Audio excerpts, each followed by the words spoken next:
Prologue. On a drowsy Sunday afternoon, a man in a long dark coat hesitated in front of a house on a tree-lined street. He hadn't parked a car, nor had he come by taxi. No neighbor had seen him strolling along the sidewalk. He simply appeared, as if stepping between one shadow and the next. The man walked to the door and lifted his fist to knock. Inside the house, Jude sat on the living room rug and ate fish sticks, soggy from the microwave and dragged through a sludge of ketchup. Her twin sister, Taryn, napped on the couch, curled around a blanket, thumb in her fruit punch-stained mouth. And on the other end of the sofa, their older sister, Vivienne, stared at the television screen, her eerie, split-pupiled gaze fixed on the cartoon mouse as it ran from the cartoon cat. She laughed when it seemed as if the mouse was about to get eaten.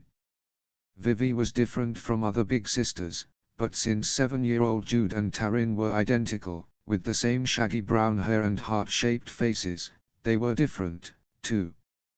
Vivi's eyes and the lightly furred points of her ears were, to Jude, not so much more strange than being the mirror version of another person. And if sometimes she noticed the way the neighborhood kids avoided Vivi or the way their parents talked about her in low, worried voices, Jude didn't think it was anything important. Grown-ups were always worried, always whispering. Taryn yawned and stretched, pressing her cheek against Vivi's knee. Outside, the sun was shining, scorching the asphalt of driveways. Lawnmower engines whirred, and children splashed in backyard pools. Dad was in the outbuilding, where he had a forge. Mom was in the kitchen cooking hamburgers. Everything was boring. Everything was fine. When the knock came, Jude hopped up to answer it. She hoped it might be one of the girls from across the street, wanting to play video games or inviting her for an after-dinner swim. The tall man stood on their mat, glaring down at her. He wore a brown leather duster despite the heat. His shoes were shod with silver, and they rang hollowly as he stepped over the threshold. Jude looked up into his shadowed face and shivered. "Mom," she yelled. "Moo-oo-oo-oo-oom. Someone's here." Her mother came from the kitchen, wiping wet hands on her jeans. When she saw the man, she went pale. "Go to your room," she told Jude in a scary voice. "Now." "And whose child is that?" the man asked, pointing at her. His voice was oddly accented. "Yours." "His." "No one's." Mom didn't even look in Jude's direction. "She's no one's child." That wasn't right. Jude and Taryn looked just like their dad. Everyone said so. She took a few steps toward the stairs but didn't want to alone in her room. Vivi, Jude thought. Vivi will know who the tall man is. Vivi will know what to do. But Jude couldn't seem to make herself move any farther. "I've seen many impossible things," the man said. "I have seen the acorn before the oak. I have seen the spark before the flame. But never have I seen such as this, a dead woman living. A child born from nothing." Mom seemed at a loss for words. Her body was vibrating with tension. Jude wanted to take her hand and squeeze it, but she didn't dare. "I doubted Balakin when he told me I'd find you here," said the man, his voice softening. "The bones of an earthly woman and her unborn child in the burned remains of my estate were convincing. Do you know what it is to return from battle to find your wife dead, your only heir with her? To find your life reduced to ash?" Mom shook her head, not as if she was answering him, but as though she was trying to shake off the words. He took a step toward her, and she took a step back. There was something wrong with the tall man's leg. He moved stiffly, as though it hurt him. The light was different in the entry hall, and Jude could see the odd green tint of his skin and the way his lower teeth seemed too large for his mouth. She was able to see that his eyes were like Vivi's. "I was never going to be happy with you," Mom told him. "Your world isn't for people like me." The tall man regarded her for a long moment. "You made vows," he said finally. She lifted her chin. "And then I renounced them." His gaze went to Jude, and his expression hardened. What is a promise from a mortal wife worth? I suppose I have my answer. Mom turned. At her mother's look, Jude dashed into the living room. Taryn was still sleeping. The television was still on. Vivienne looked up with half-lidded cat eyes. Who's at the door? She asked. I heard arguing. A scary man, Jude told her, out of breath even though she'd barely run at all. Her heart was pounding. We're supposed to go upstairs. She didn't care that Mom had told only her to go upstairs. She wasn't going by herself. With a sigh, Vivi unfolded from the couch and shook Taryn awake. Drowsily, Jude's twin followed them into the hallway. As they started toward the carpet-covered steps, Jude saw her father come in from the back garden. He held an axe in his hand, forged to be a near replica of one he'd studied in a museum in Iceland. It wasn't weird to see Dad with an axe. He and his friends were into old weapons and would spend lots of time talking about material culture and sketching ideas for fantastical blades. What was odd was the way he held the weapon, as if he was going to. Her father swung the axe toward the tall man.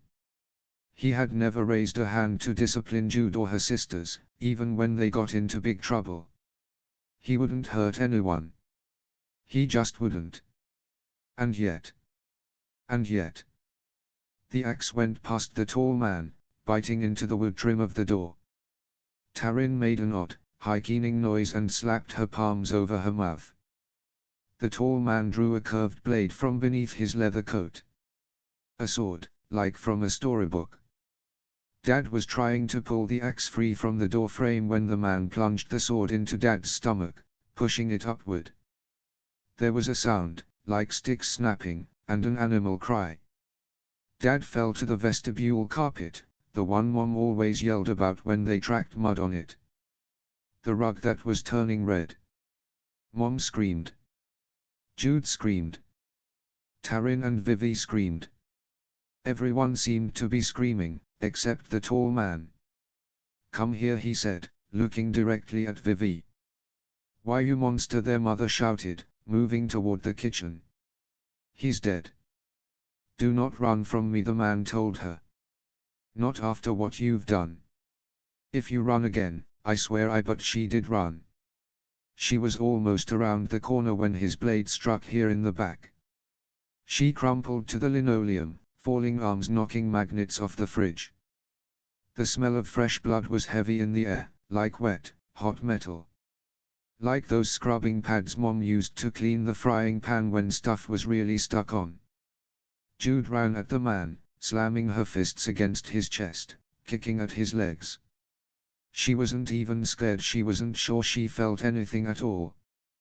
The man paid Jude no mind. For a long moment, he just stood there, as though he couldn't quite believe what he'd done. As though he wished he could take back the last 5 minutes.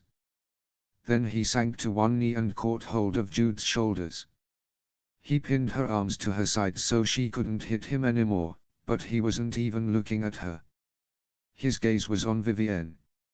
You were stolen from me, he told her. I have come to take you to your true home, in Elfheim beneath the hill.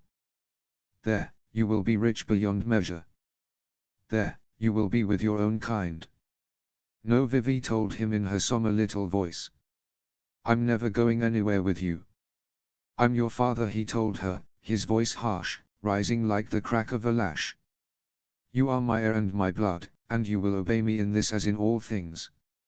She didn't move, but her jaw set. You're not her father, Jude shouted at the man. Even though he and Vivi had the same eyes, she wouldn't let herself believe it. His grip tightened on her shoulders, and she made a little squeezed, squeaking sound, but she stared up defiantly. She'd won plenty of staring contests. He looked away first, turning to watch Taryn, on her knees, shaking Mom while she sobbed, as though she was trying to wake her up. Mom didn't move. Mom and Dad were dead. They were never going to move again. I hate you, Vivi proclaimed to the tall man with a viciousness that Jude was glad of. I will always hate you. I vow it. The man's stony expression didn't change. Nonetheless, you will come with me. Ready these little humans. Pack light. We ride before dark. Vivienne's chin came up. Leave them alone. If you have to, take me, but not them. He stared at Vivi, and then he snorted. You'd protect your sisters from me, would you? Tell me, then, where would you have them go? Vivi didn't answer. They had no grandparents, no living family at all. At least, none they knew. He looked at Jude again, released her shoulders, and rose to his feet. They are the progeny of my wife and, thus, my responsibility. I may be cruel, a monster, and a murderer, but I do not shirk my responsibilities. Nor should you shirk yours as the eldest. Years later, when Jude told herself the story of what happened, she couldn't recall the part where they packed. Shock seemed to have erased that hour entirely. Somehow Vivi must have found bags, must have put in their favorite picture books and their most beloved toys, along with photographs and pajamas and coats and shirts. Or maybe Jude had packed for herself. She was never sure. She couldn't imagine how they'd done it, with their parents' bodies cooling downstairs. She couldn't imagine how it had felt, and as the years went by, she couldn't make herself feel it again. The horror of the murders dulled with time. Her memories of the day blurred. A black horse was nibbling the grass of the lawn when they went outside. Its eyes were big and soft. Jude wanted to throw her arms around its neck and press her wet face into its silky mane. Before she could, the tall man swung her and then Tarin across the saddle, handling them like baggage rather than children. He put Vivi up behind him. Hold on, he said. Jude and her sisters wept the whole way to Fairyland. In Fairy, there are no fish sticks, no ketchup, no television. Chaiter2 I sit on a cushion as an imp braids my hair back from my face. The imp's fingers are long, her nails sharp. I wince. Her black eyes meet mine in the claw-footed mirror on my dressing table. The tournament is still 4 nights away, the creature says. Her name is Tatterfell, and she's a servant in Madoc's household, stuck here until she works off her debt to him. She's cared for me since I was a child. It was Tatterfell who smeared stinging fairy ointment over my eyes to give me true sight so that I could see through most glamours, who brushed the mud from my boots, and who strung dried rowan berries for me to wear around my neck so I might resist enchantments. She wiped my wet nose and reminded me to wear my stockings inside out, so I'd never be led astray in the forest. And no matter how eager you are for it, you cannot make the Macnon set nor rise any faster. Try to bring glory to the general's household tonight by appearing as comely as we can make you. I sigh, she's never had much patience with my peevishness. It's an honor to dance with the High King's court under the hill. The servants are overfond of telling me how fortunate I am, a bastard daughter of a faithless wife, a human without a drop of fairy blood, to be treated like a true-born child of fairy. They tell Tarin much the same thing. I know it's an honor to be raised alongside the gentry's own children. A terrifying honor, of which I will never be worthy. It would be hard to forget it, with all the reminders I am given. Yes, I say instead, because she is trying to be kind. It's great.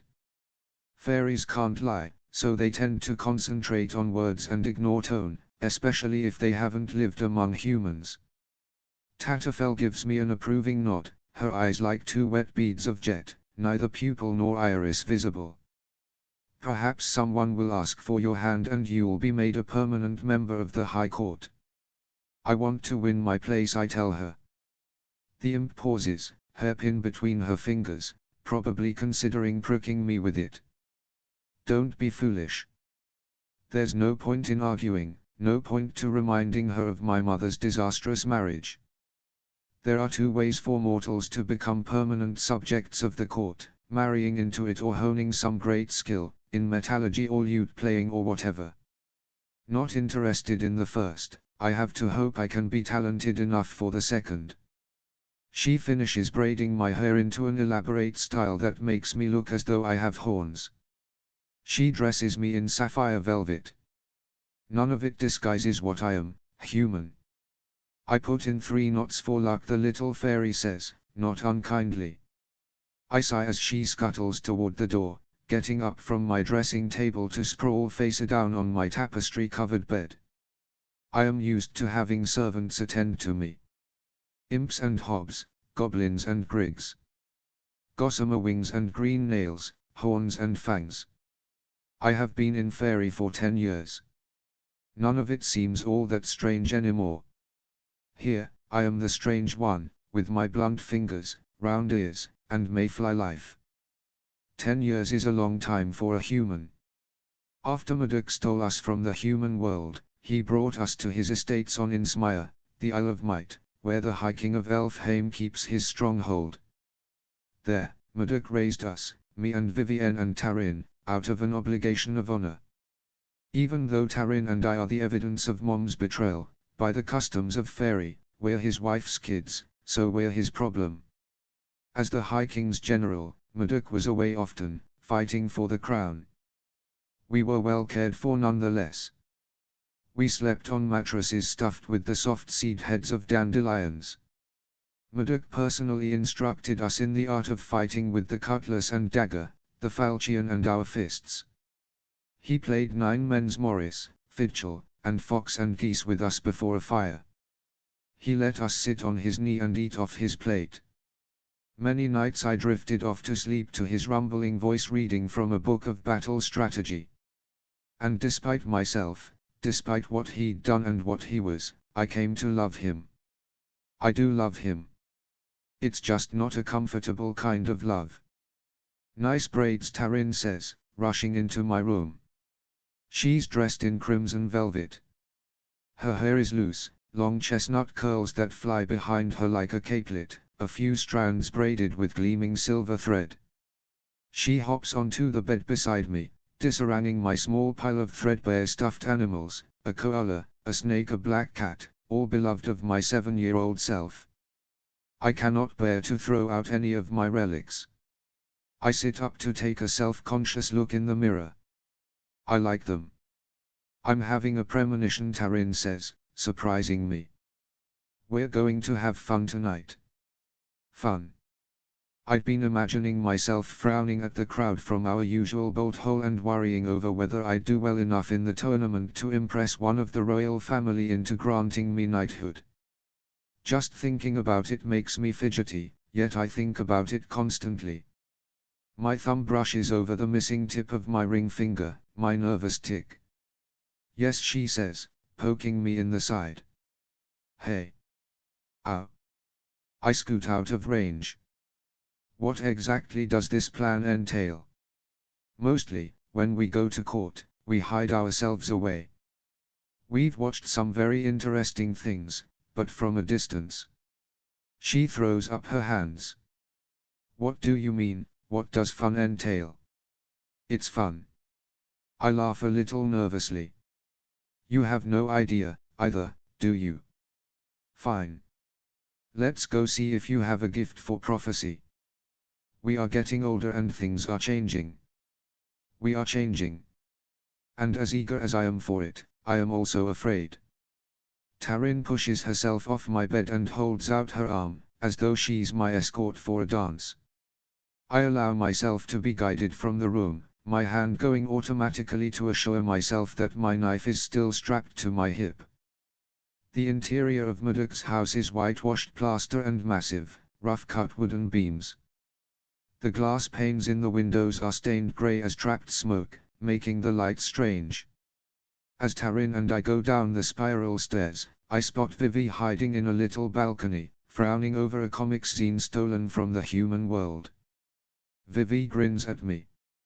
She's in jeans and a billowy shin, obviously not intending to go to the revel. Being Mudok's legitimate daughter, she feels no pressure to please him. She does what she likes, including reading magazines that might have iron staples rather than glue binding their pages, not caring if her fingers get singed. Heading somewhere, she asks softly from the shadows, startling Tarin. Vivi knows perfectly well where we're heading. When we first came here, Tarin and Vivi and I would huddle in Vivi's big bed and talk about what we remembered from home. We'd talk about the meals Mom burned and the popcorn Dad made. Our next door neighbors' names, the way the house smelled, what school was like, the holidays, the taste of icing on birthday cakes. We'd talk about the shows we'd watched, rehashing the plots, recalling the dialogue until all our memories were polished smooth and false. There's no more huddling in bed now, rehashing anything. All our new memories are of here, and Vivi has only a passing interest in those. She'd vowed to hate Murdoch, and she stuck to her vow. When Vivi wasn't reminiscing about home, she was a terror. She broke things. She screamed and raged and pinched us when we were content. Eventually, she stopped all of it, but I believe there is a part of her that hates us for adapting. For making the best of things. For making this our home. You should come, I tell her. Tarin's in a weird mood. Vivi gives her a speculative look and then shakes her head. I've got other plans. Which might mean she's going to sneak over to the mortal world for the evening, or it might mean she's going to spend it on the balcony, reading. Either way, if it annoys Murdoch, it pleases Vivi. He's waiting for us in the hall with his second wife, Oriana. Her skin is the bluish color of skim milk, and her hair is as white as fresh fallen snow. She is beautiful but unnerving to look at, like a ghost. Tonight she is wearing green and gold, a mossy dress with an elaborate shining collar that makes the pink of her mouth, her ears, and her eyes stand out. Murdoch is dressed in green, too, the color of deep forests. The sword at his hip is no ornament. Outside, past the open double doors, a hob waits, holding the silver bridles of 5 dappled fairy steeds, their manes braided in complicated and probably magical knots. I think of the knots in my hair and wonder how similar they are. You both look well, Murdoch says to Tarin and me, the warmth in his tone making the words a rare compliment. His gaze goes to the stairs. Is your sister on her way? I don't know where Vivi is, I lie. Lying is so easy here. I can do it all day long and never be caught. She must have forgotten. Disappointment passes over Murdoch's face, but not surprise. He heads outside to say something to the hob holding the reins. Nearby, I see one of his spies, a wrinkled creature with a nose like a parsnip and a back hunched higher than her head. She slips a note into his hand and dons off with surprising nimbleness. Oriana looks us over carefully, as though she expects to find something amiss. Be careful tonight, Oriana says. Promise me you will neither eat nor drink nor dance. We've been to court before, I remind her, a fairy known answer if ever there was one. You may think salt is sufficient protection, but you children are forgetful. Better to go without. As for dancing, once begun, you mortals will dance yourselves to death if we don't prevent it. I look at my feet and say nothing. We children are not forgetful. Murdoch married her 7 years ago, and shortly after, she gave him a child, a sickly boy named Oak, with tiny, adorable horns on his head. It has always been clear that Oriana puts up with me and Tarin only for Murdoch's sake. She seems to think of us as her husband's favored hounds, poorly trained and likely to turn on our master at any moment. Oak thinks of us as sisters, which I can tell makes Oriana nervous, even though I would never do anything to hurt him. You are under Murdoch's protection, and he has the favor of the High King, Oriana says. I will not see Murdoch made to look foolish because of your mistakes. With that little speech complete, she walks out toward the horses. One snorts and strikes the ground with a hoof. Tarin and I share a look and then follow her. Murdoch is already seated on the largest of the fairy steeds, an impressive creature with a scar beneath one eye. Its nostrils flare with impatience. It tosses its mane restlessly. I swing up onto a pale green horse with sharp teeth and a swampy odor. Tarin chooses a roundsie and kicks her heels against its flanks. She takes off like a shot, and I follow, plunging into the night. Chapter Ares are twilight creatures, and I have become one, too. We rise when the shadows grow long and head to our beds before the sun rises. It is well after midnight when we arrive at the great hill at the palace of Elfheim. To go inside, we must ride between two trees, an oak and a thorn, and then straight into what appears to be the stone wall of an abandoned folly. I've done it hundreds of times, but I flinch anyway. My whole body braces, I grip the reins hard, and my eyes mash shut. When I open them, I am inside the hill. We ride on through a cavern, between pillars of roots, over packed earth. There are dozens of the folk here, crowding around the entrance to the vast throne room, where Count is being held, long-nosed pixies with tattered wings, elegant, green-skinned ladies in long gowns with goblins holding up their trains, tricksy boggans, laughing foxkin, a boy in an owl mask and a golden headdress, an elderly woman with crows crowding her shoulders, a gaggle of girls with wild roses in their hair, a bark-skinned boy with feathers around his neck, a group of knights all in scarab green armor. Many I've seen before, a few I have spoken with. Too many for my eyes to drink them all in, yet I cannot look away. I never get tired of the spectacle, of the pageantry. Maybe Oriana isn't entirely wrong to worry that we might one day get caught up in it, be carried away by it, and forget to take care.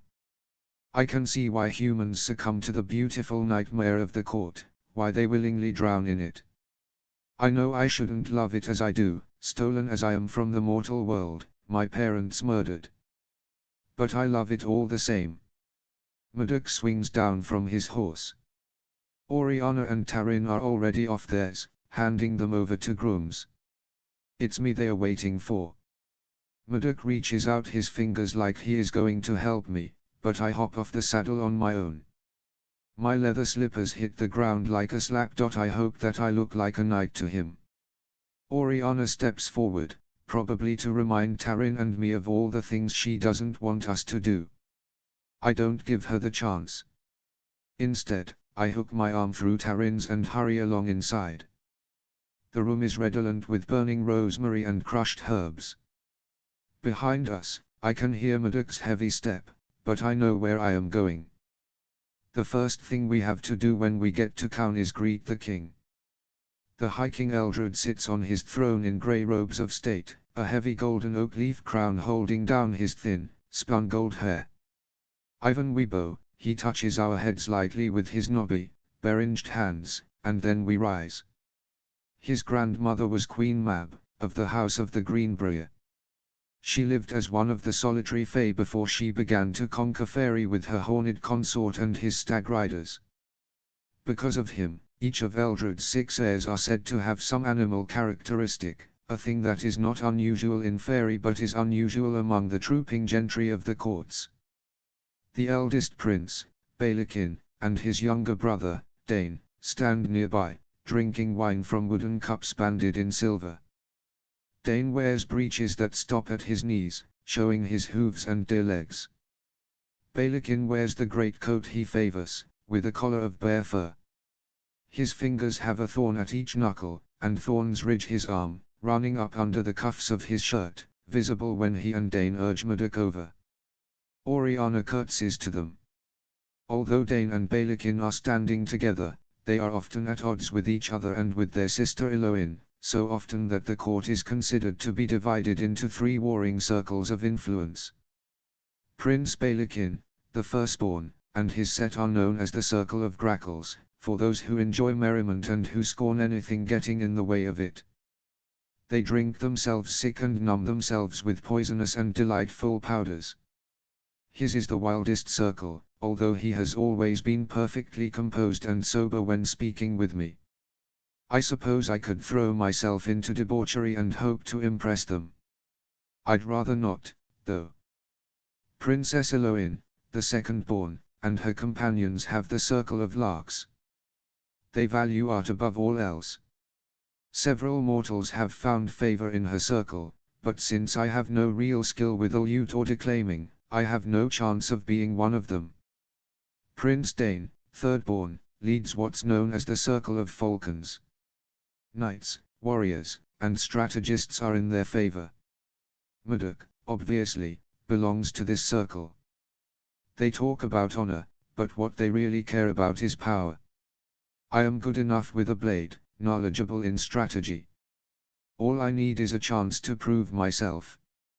Go enjoy yourselves, Murdoch tells us.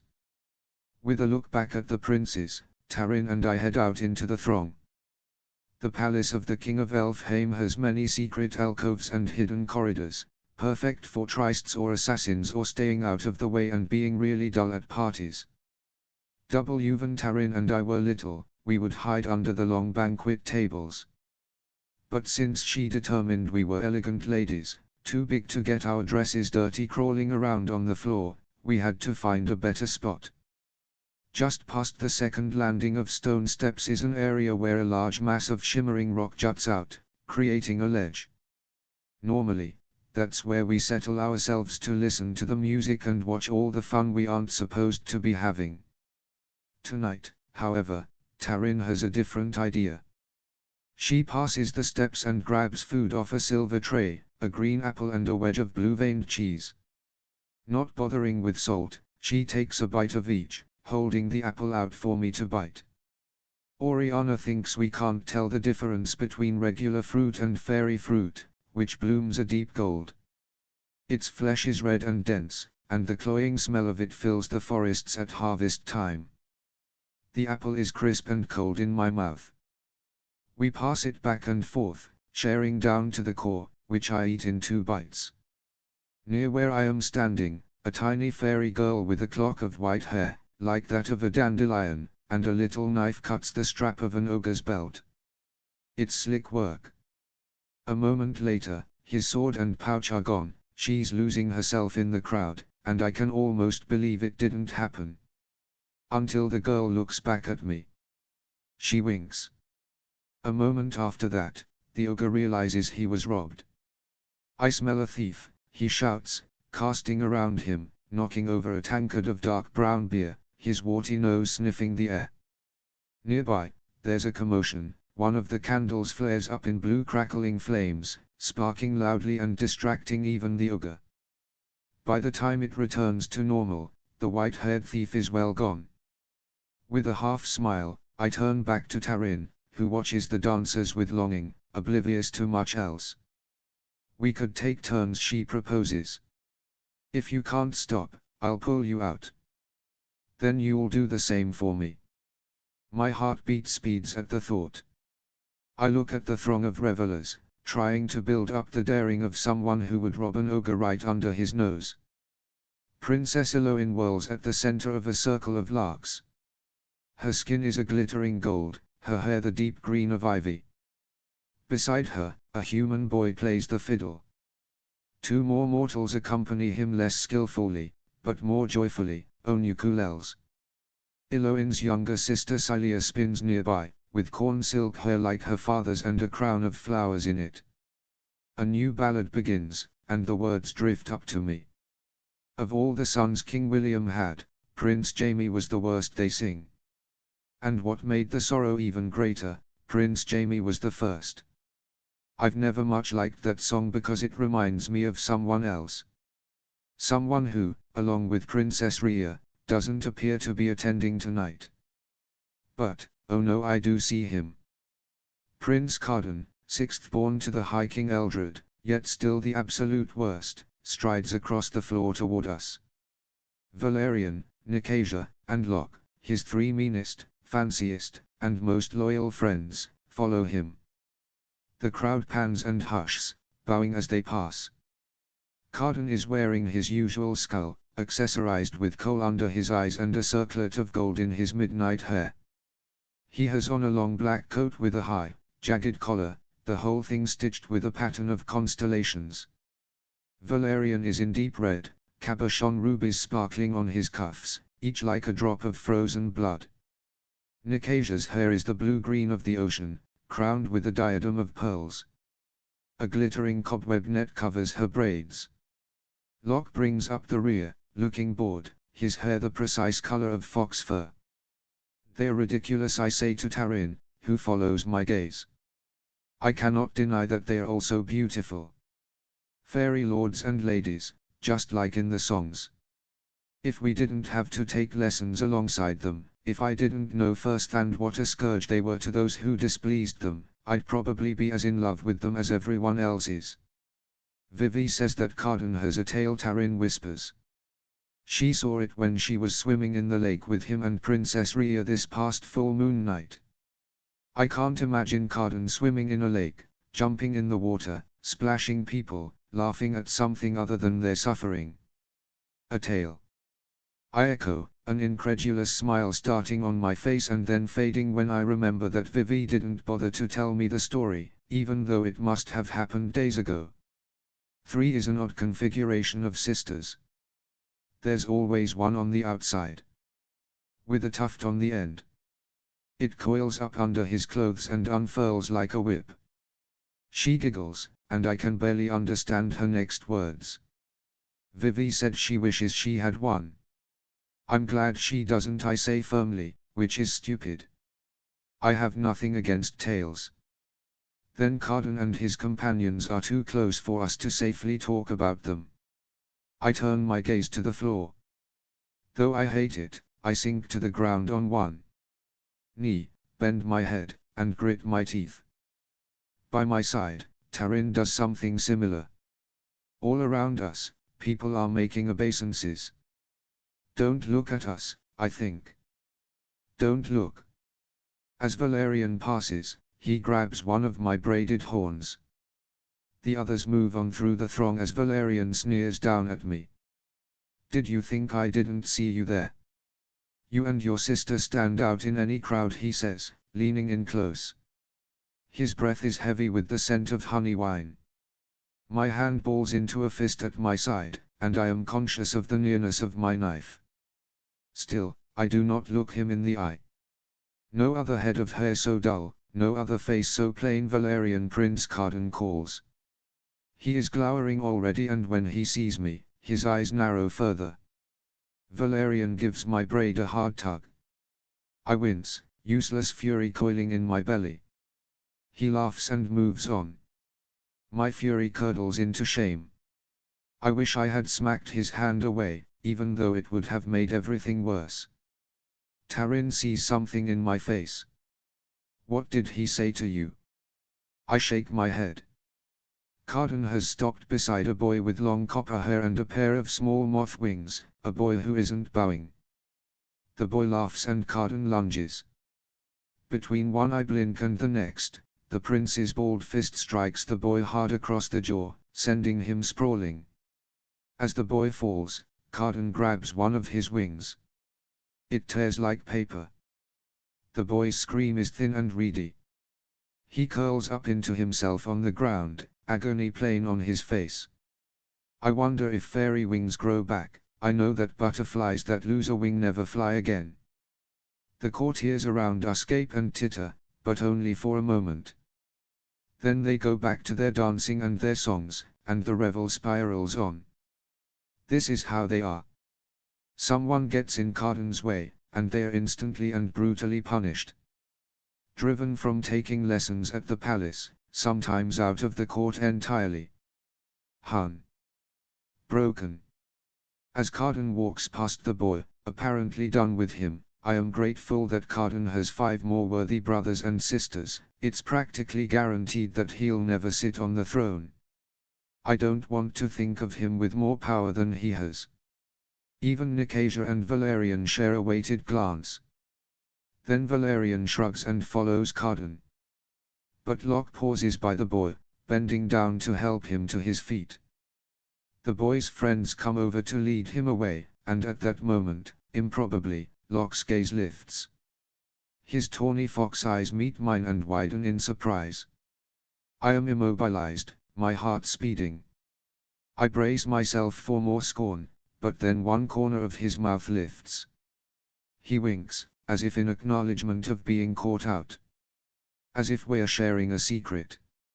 As if he thinks I am not loathly, as though he does not find my mortality contagious.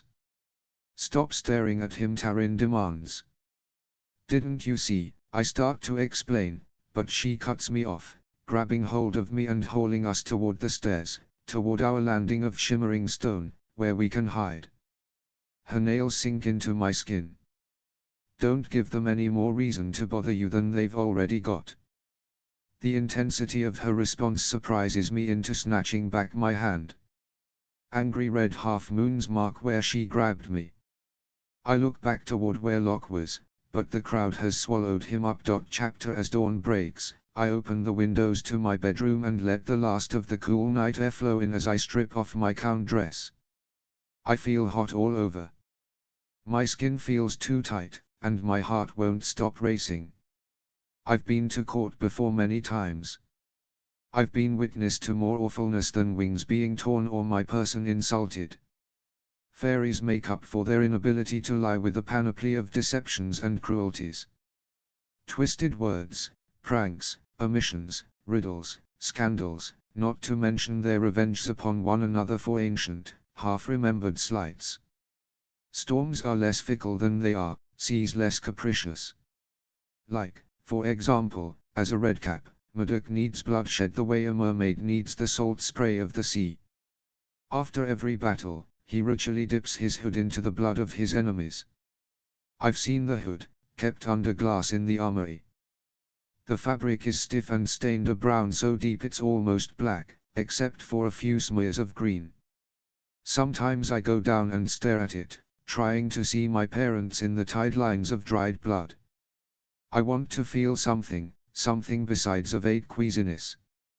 I want to feel more, but every time I look at it, I feel less. I think about going to the armory now, but I don't. I stand in front of my window and imagine myself a fearless knight, imagine myself a witch who hid her heart in her finger and then chopped her finger off. I'm so tired, I say out loud. So tired. I sit there for a long time, watching the rising sun gild the sky, listening to the waves crash as the tide goes out, when a creature flies up to alight on the edge of my window. At first it seems like an owl, but it's got hob eyes. Tired of what, sweetmeat? It asks me. I sigh and answer honestly for once. Of being powerless.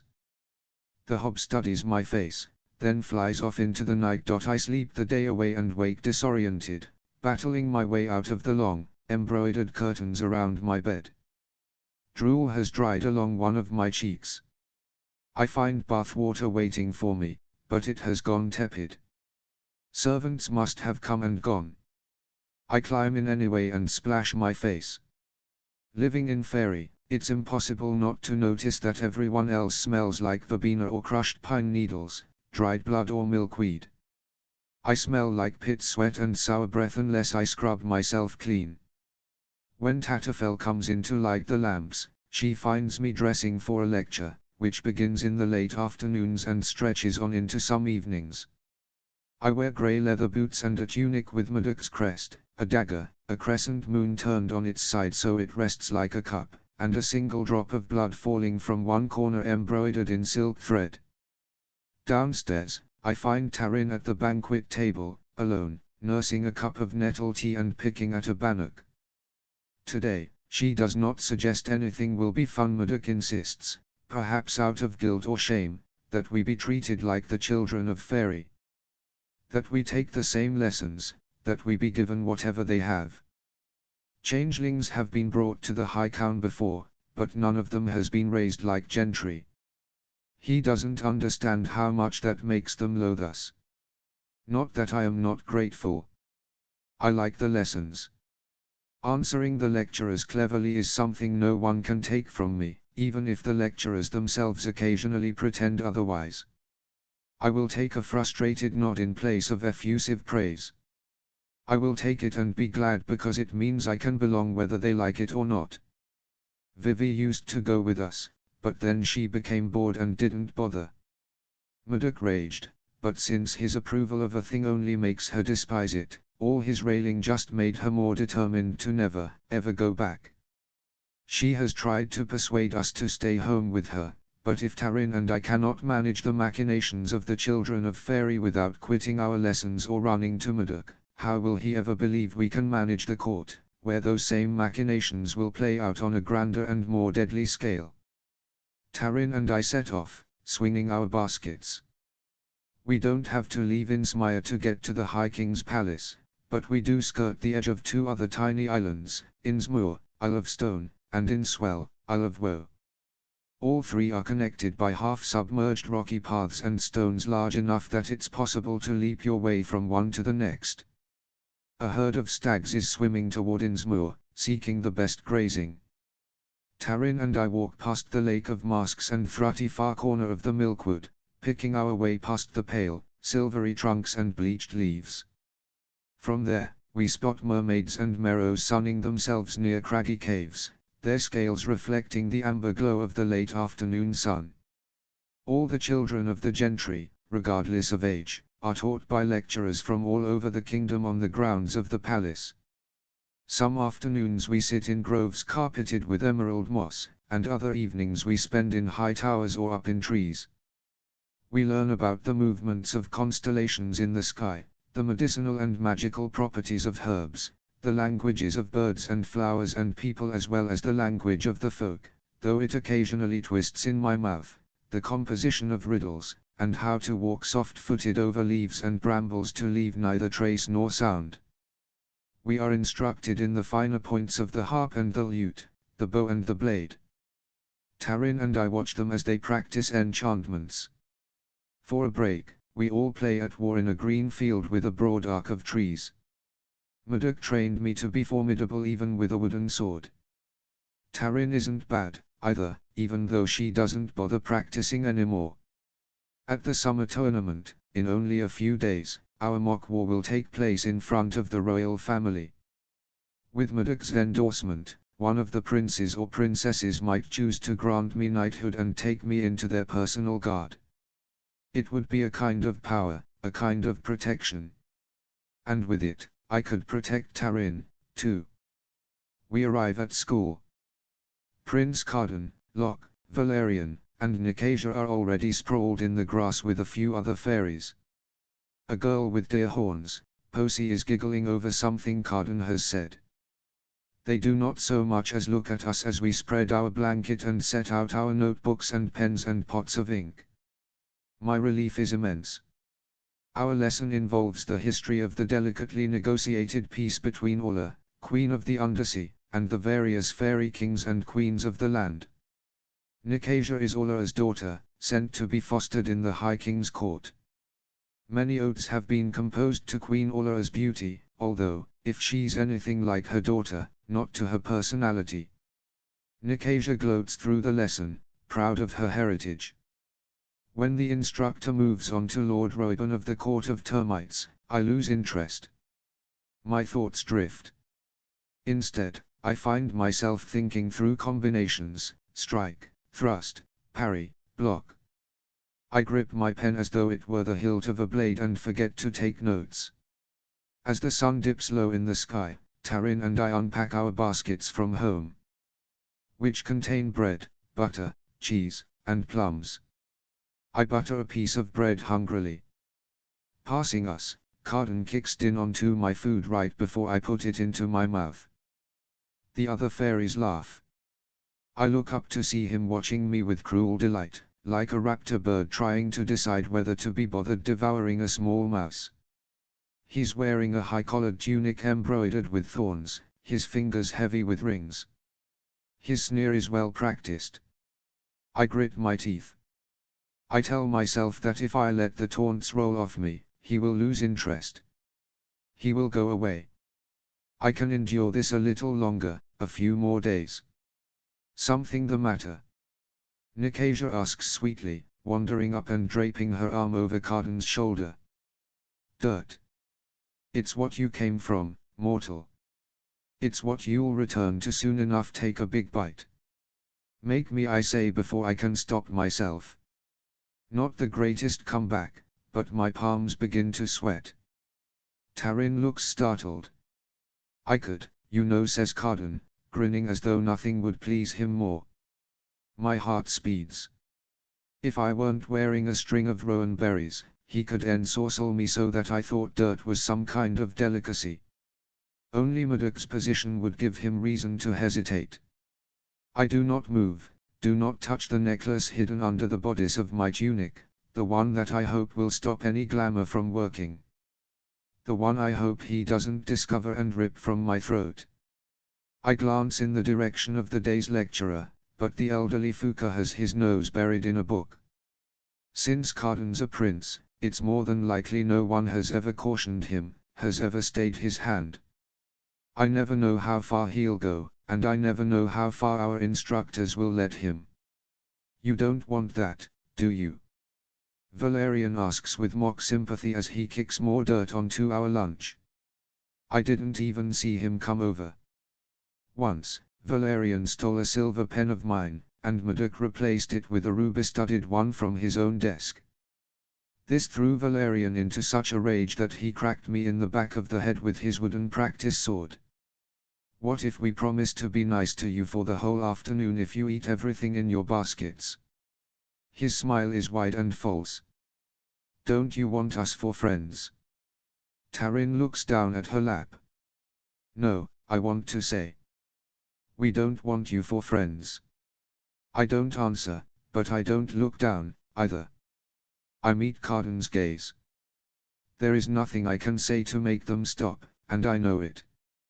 I have no power here. But today I can't seem to choke down my anger at my own impotence. Nikasia pulls a pin from my hair, causing one of my braids to fall against my neck. I swat at her hand, but it happens too fast. What's this? She's holding up the golden pin, with a tiny cluster of filigree hawthorn berries at the top. Did you steal it? Did you think it would make you beautiful? Did you think it would make you as we are? I bite the inside of my cheek.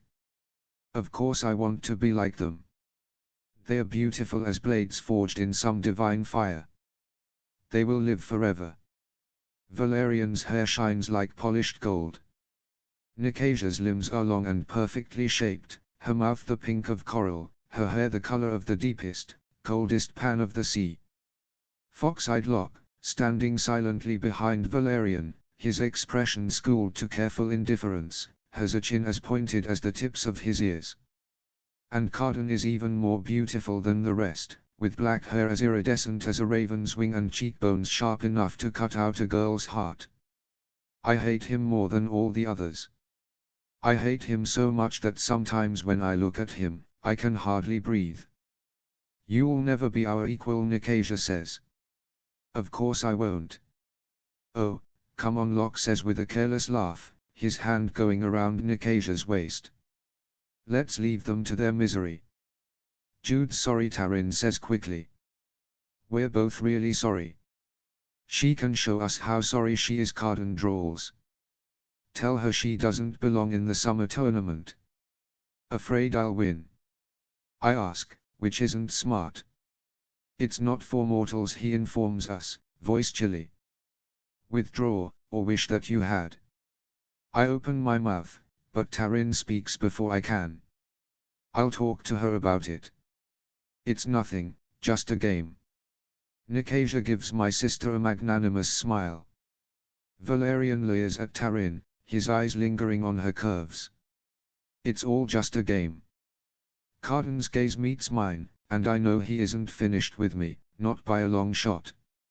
Why did you dare them like that? Tarin asks when they've walked back to their own merry luncheon, all spread out for them. Talking back to him, that's just stupid. Make me. Afraid I'll win. I know, I tell her. I'll shut up. I got angry.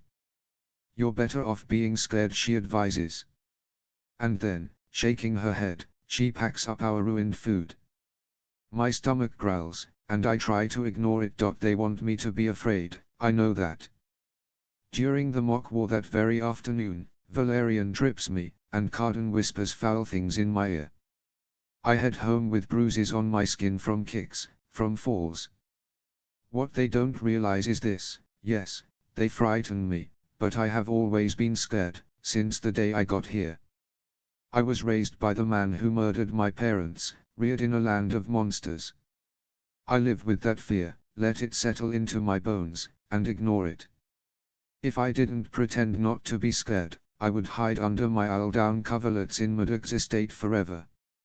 I would lie there and scream until there was nothing left of me. I refuse to do that. I will not do that. Nick Asia's wrong about me. I don't desire to do as well in the tournament as one of the Fae. I want to win. I do not yearn to be their equal. In my heart, I yearn to best them. Chapter on our way home, Taryn stops and picks blackberries beside the lake of masks. I sit on a rock in the light and deliberately do not look into the water. The lake doesn't reflect your own face, it shows you someone else who has looked or will look into it. When I was little, I used to sit at the bank all day, staring at fairy countenances instead of my own, hoping that I might someday catch a glimpse of my mother looking back at me. Eventually, it hurt too much to try. Are you going to quit the tournament? Taryn asks, shoveling a handful of berries into her mouth. We are hungry children.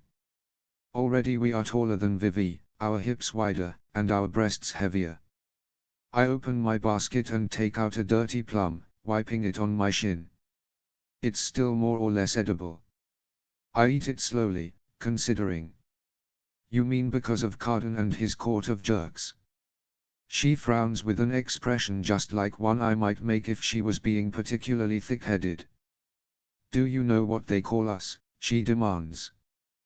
The circle of worms. I hurl the pit at the water, watching ripples destroy the possibility of any reflections. My lip curls. You're littering in a magical lake, she tells me. It'll rot, I say. And so will we. They're right. We are the circle of worms. We're mortal. We don't have forever to wait for them to let us do the things we want. I don't care if they don't like my being in the tournament. Once I become a knight, I'll be beyond their reach. Do you think Murdoch's going to allow that? Taryn asks, giving up on the bush after the brambles make her fingers bleed. Answering to someone other than him. What else has he been training us for? I ask. Wordlessly, we fall into step together, making our way home. Not me. She shakes her head.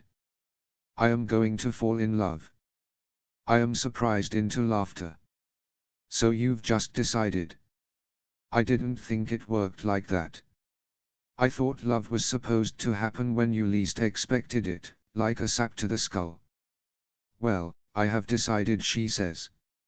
I consider mentioning her last ill-fated decision, the one about having fun at the revel, but that will just annoy her. Instead, I try to imagine someone she might fall in love with. Maybe it will be a Mero, and he will give her the gift of breathing underwater and a crown of pearls and take her to his bed under the sea. Actually, that sounds amazing. Maybe I am making all the wrong choices. How much do you like swimming? I ask her. What? She asks. Nothing, I say. She, suspecting some sort of teasing, elbows me in the side. We head through the crooked forest, with its bent trunks, since the milkwood is dangerous at night. We have to stop to let some root men pass, for fear they might step on us if we didn't keep out of their way. Moss covers their shoulders and crawls up their bark cheeks. Wind whistles through their ribs. They make a beautiful and solemn procession. If you're so sure Murdoch is going to give you permission, why haven't you asked him yet? Taryn whispers. The tournament is only 3 days away. Anyone can fight in the summer tournament, but if I want to be a knight, I must declare my candidacy by wearing a green sash across my chest. And if Murdoch will not allow me that, then no amount of skill will help me. I will not be a candidate, and I will not be chosen. I am glad the root men give me an excuse not to answer, because, of course, she's right. I haven't asked Murdoch because I am afraid of what he will say. When we get home, pushing open the enormous wooden door with its looping ironwork, someone is shouting upstairs, as though in distress. I run toward the sound, heart in my mouth, only to find Vivi in her room, chasing a cloud of sprites. They streak past me into the hall in a blast of gossamer, and she slams the book she was swinging at them into the door casing. "Look!" Vivi yells at me, pointing toward her closet. "Look what they did." The doors are open, and I see a sprawl of things stolen from the human world: matchbooks, newspapers, empty bottles, novels, and Polaroids.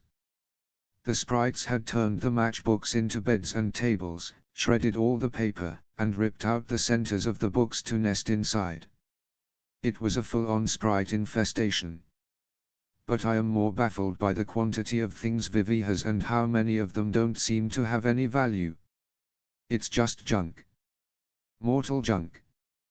"What is all that?" Taryn asks, coming into the room.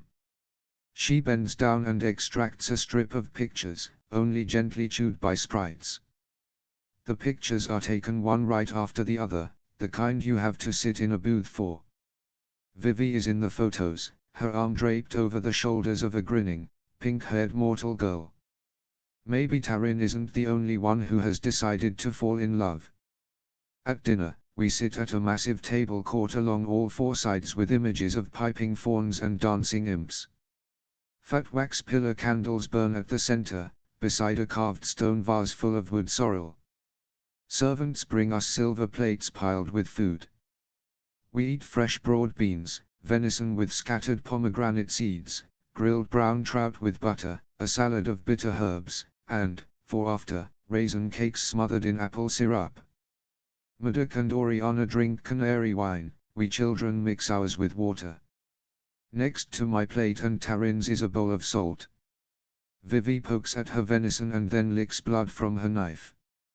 Oak grins across the table and starts to mimic Vivi, but Oriana snatches the cutlery from his grasp before he can slice his tongue open. Oak giggles and picks up his meat with his fingers, tearing at it with sharp teeth. "You should know that the king will soon abdicate his throne in favor of one of his children," Mudok says, looking at all of us. "It is likely that he will choose Prince Dane. It doesn't matter that Dane is third-born. The High Ruler chooses their successor. That's how the stability of Elfheim is ensured. The first High Queen, Mab, had her smith forge a crown. Lore has it that the blacksmith was a creature called Grimzen, who could shape anything from metal, birds that trill and necklaces that slither over throats, twin swords called Henzika and Heartsworn that never missed a strike. Queen Mab's crown was magically and wondrously wrought so that it passes only from one blood relation to another, in an unbroken line. With the crown passes the oaths of all those sworn to it. Although her subjects gather at each new coronation to renew their fealty, authority still rests in the crown. Why is he abdicating?" Taryn asks. Vivi's smirk has turned nasty. "His children got impatient with him for remaining alive." A wash of rage passes over Mudok's face. "Taryn and I don't dare bait him for fear that his patience with us stretches only so far, but Vivi is expert at it." Viven, he answers her, "I can see the effort he's making to bite his tongue. Few kings of Fairy have ruled so well for so long as Eldred. Now he goes to seek the Land of Promise. As far as I can tell, the Land of Promise is their euphemism for death, although they do not admit it. They say it is the place that the folk came from and to which they will eventually return." "Are you saying he's leaving the throne because he's old?" I ask, wondering if I am being impolite. There are hobs born with lined faces like tiny, hairless cats and smooth-limbed nixes whose TME age shows only in their ancient eyes. I didn't think time mattered to them. Oriana doesn't look happy, but she isn't actively shushing me, either, so maybe it's not that rude. Or maybe she doesn't expect any better than bad manners out of me. "We may not die from age, but we grow weary with it," Mudok says with a heavy sigh. "I have made war in Eldred's name. I have broken courts that denied him fealty. I have even led skirmishes against the Queen of the Undersea. But Eldred has lost his taste for bloodshed.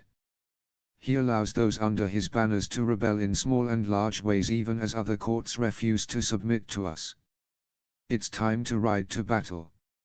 It's time for a new monarch, a hungry one. Oriana furrows her brow in mild confusion. By preference, your kin would have you safe. What good is a general with no war? Murdoch takes a large, restless swallow of wine.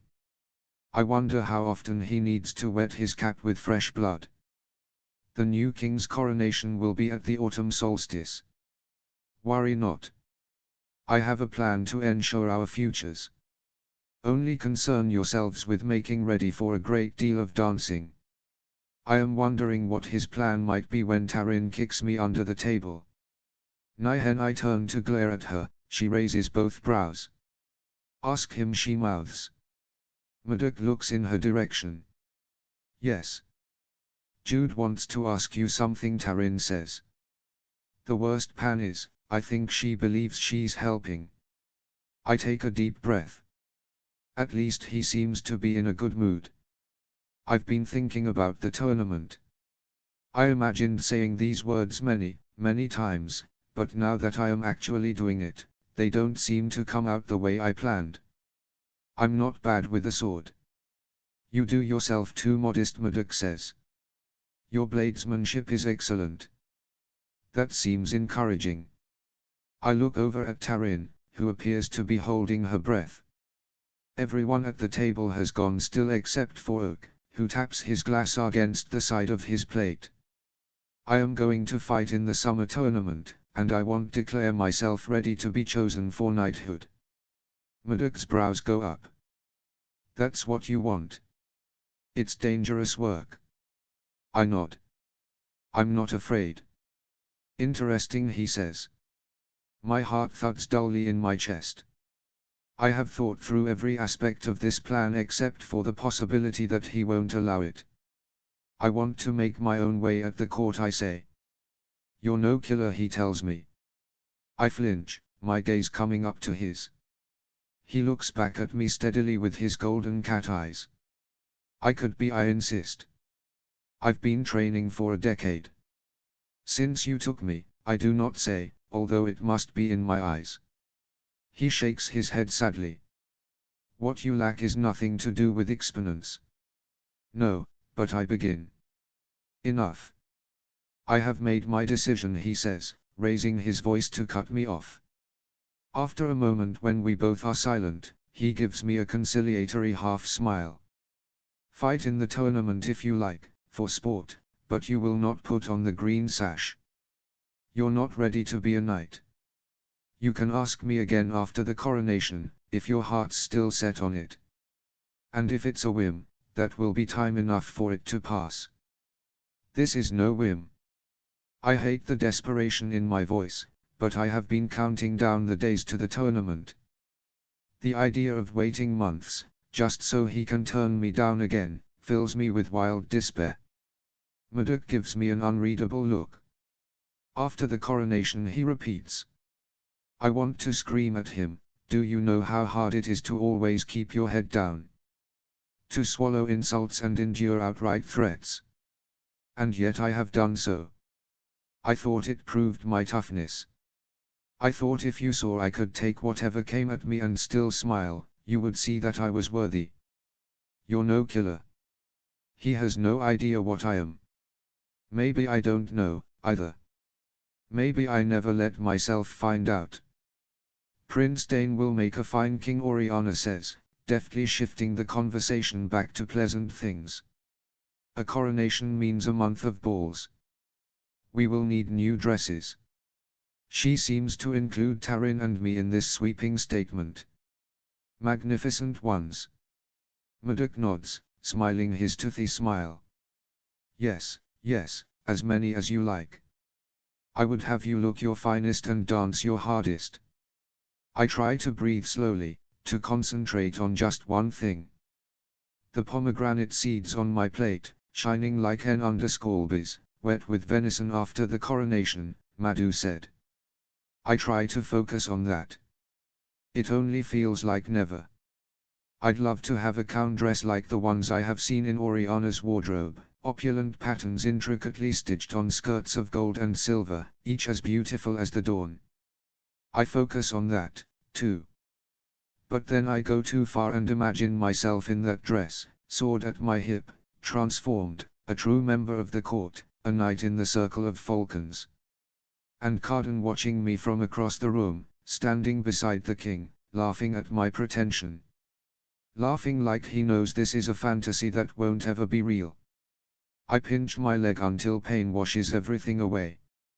"You'll have to wear out the soles of your shoes, just like the rest of us," Vivi says to me and Tarin. "I bet Oriana's sick with worry that since Murdoch encouraged you to dance, she can't stop you. Horror of horrors, you might have a good time." Oriana presses her lips together. "That's not fair, nor is it true." Vivi rolls her eyes. "If it wasn't true, I couldn't say it. Enough, all of you." Murdoch slams his hand down on the table, making us all jump. Coronations are a time when many things are possible. Change is coming, and there is no wisdom in crossing me. I can't tell if he is talking about Prince Dane or ungrateful daughters or both. "Are you afraid someone is going to try for the throne?" Tarin asks. Like me, she has been raised on strategy, moves and counter-moves, ambushes and upper hands. But unlike me, she has Oriana's talent for asking the question that will steer a conversation toward less rocky shores. "The Green Line ought to worry, not me," Murdoch says, but he looks pleased to be asked. Doubtless some of their subjects wish there was no blood crown and no hiking at all. His heirs ought to be particularly careful that the armies of Fairy are satisfied. A well-seasoned strategist waits for the right opportunity. Only someone with nothing to lose would attack the throne with you there to protect it, Oriana says primly. "There's always something left to lose," Vivi says, and then makes a hideous face at Oak. He giggles. Oriana reaches for him and then stops herself. Nothing bad is actually happening. And yet I see the gleam in Vivi's cat eyes, and I'm not sure Oriana's wrong to be nervous. Vivi would like to punish Murdoch, but her only power is to be a thorn in his side. Which means occasionally tormenting Oriana through Oak. I know Viva loves Oak, he's our brother, after all, but that doesn't mean she's above teaching him bad things. Murdoch smiles at all of us, now the picture of contentment. I used to think he didn't notice all the currents of tension that ran through the family, but as I get older, I see that barely suppressed conflict doesn't bother him in the least. He likes it just as well as open war. Perhaps none of our enemies are particularly good strategists. "Let's hope not," Oriana says distractedly, her eyes on Oak, lifting her glass of canary wine. "Indeed," says Murdoch. "Let's have a toast to the incompetence of our enemies." I pick up my glass and knock it into Tarin's, then drain it to the very dregs. There's always something left to lose. I think about that all through the dawn, turning it over in my head. Finally, when I can toss and turn no more, I pull on a robe over my nightgown and go outside into the late morning sun. Bright as hammered gold, it hurts my eyes when I sit down on a patch of clover near the stables, looking back at the house. All of this was my mother's before it was Oriana's. Mom must have been young and in love with Murdoch back then. I wonder what it was like for her. I wonder if she thought she was going to be happy here. I wonder when she realized she wasn't. I have heard the rumors. It is no small thing to confound the High King's general, to sneak out of Fairy with his baby in your belly and hide for almost 10 years. She left behind the burned remains of another woman in the blackened husk of his estate. No one can say she didn't prove her toughness. If she'd just been a little luckier, Murdoch would have never realized she was still alive. She had a lot to lose, I guess. I've got a lot to lose, too. But so what? Skip our lessons today, I tell Tarin that afternoon. I am dressed and ready early. Though I have not slept, I do not feel at all tired. Stay home. She gives me a look of deep concern as a pixie boy, newly indebted to Murdoch, braids her chestnut hair into a crown. She is sitting primly at her dressing table, clad all in brown and gold. Telling me not to go means I should. I whatever you're thinking, stop. I know you're disappointed about the tournament. It doesn't matter, I say, although, of course, it does. It matters so much that, now, without hope of knighthood, I feel like a hole has opened up under me and I am falling through it. Murdoch might change his mind. She follows me down the stairs, grabbing up our baskets before I can. And at least now you won't have to defy Carden. I turn on her, even though none of this is her fault. Do you know why Murdoch won't let me try for Nighthawk? Because he thinks I'm weak. Jude, she cautions. I thought I was supposed to be good and follow the rules, I say. But I am done with being weak. I am done with being good. I think I am going to be something else. Only idiots aren't scared of things that are scary, Taryn says, which is undoubtedly true, but still fails to dissuade me. Skip lessons today, I tell her again, but she won't, so we go to school together. Taryn watches me warily as I talk with the leader of the mock war, Fand, a pixie girl with skin the blue of flower petals. She reminds me that there's a run-through tomorrow in preparation for the tournament. I nod, biting the inside of my cheek. No one needs to know that my hopes were dashed. No one needs to know I ever had any hope at all. Later, when Carden, Locke, Nicasia, and Valerian sit down to their lunch, they have to spit out their food in choking horror. All around them are the less awful children of fairy nobles, eating their bread and honey, their cakes and roasted pigeons, their elderflower jam with biscuits and cheese and the fat globes of grapes. But every single morsel in each of my enemies' baskets has been well and thoroughly salted. Carden's gaze catches mine, and I can't help the evil smile that pulls up the corners of my mouth. His eyes are bright as coals, his hatred a living thing, shimmering in the air between us like the air above black rocks on a blazing summer day. Have you lost your wits? Taryn demands, shaking my shoulder so that I have to turn to her. You're making everything worse. There's a reason no one stands up to them. I know, I say softly, unable to keep the smile off my lips. A lot of reasons. She's right to be worried.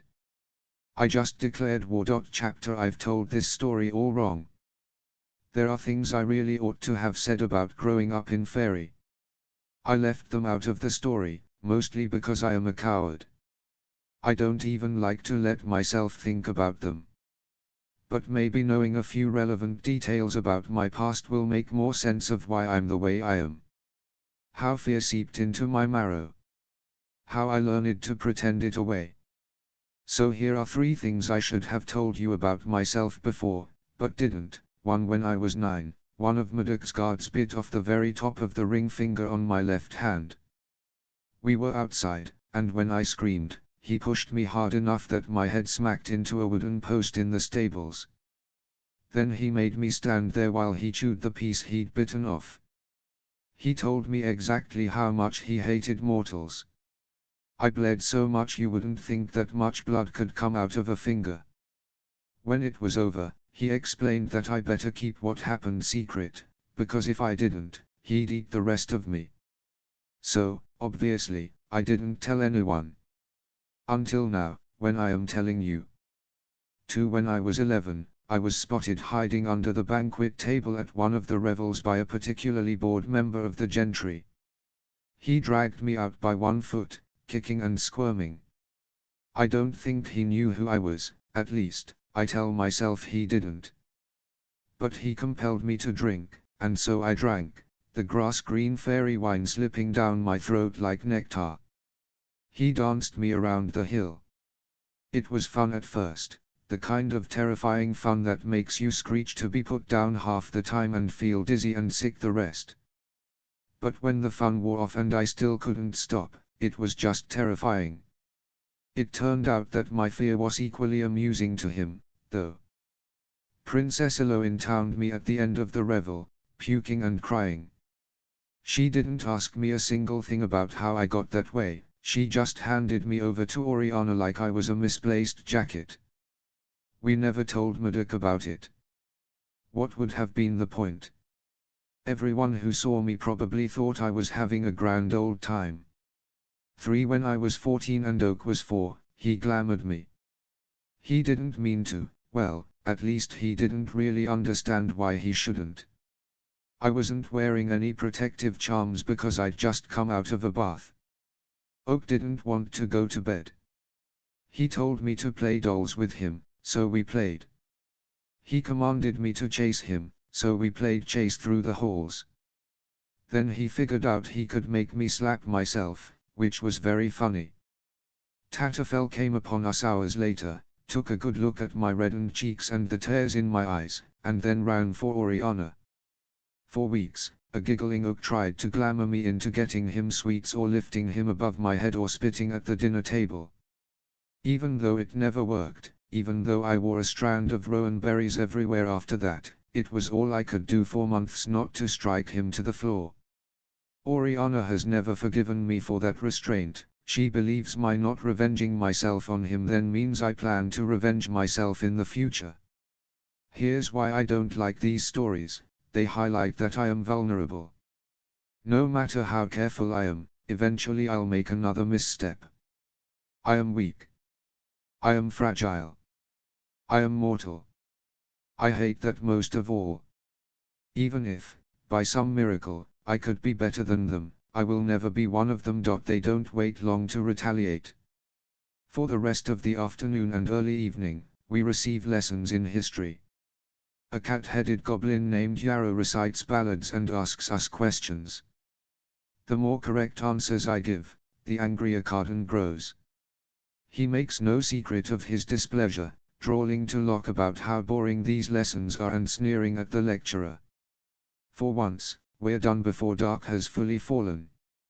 Taryn and I start for home, with her giving me concerned glances.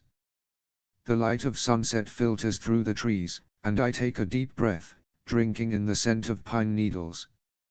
I feel a kind of weird calm, despite the stupidity of what I've done. This isn't like you, Taryn says finally. You don't pick fights with people. Appeasing them won't help. I tow a stone with a slipper-covered foot. The more they get away with, the more they believe they're entitled to have. So you're going to, what, teach them manners? Taryn sighs. Even if someone should do it, that someone doesn't have to be you. She's right. I know she's right.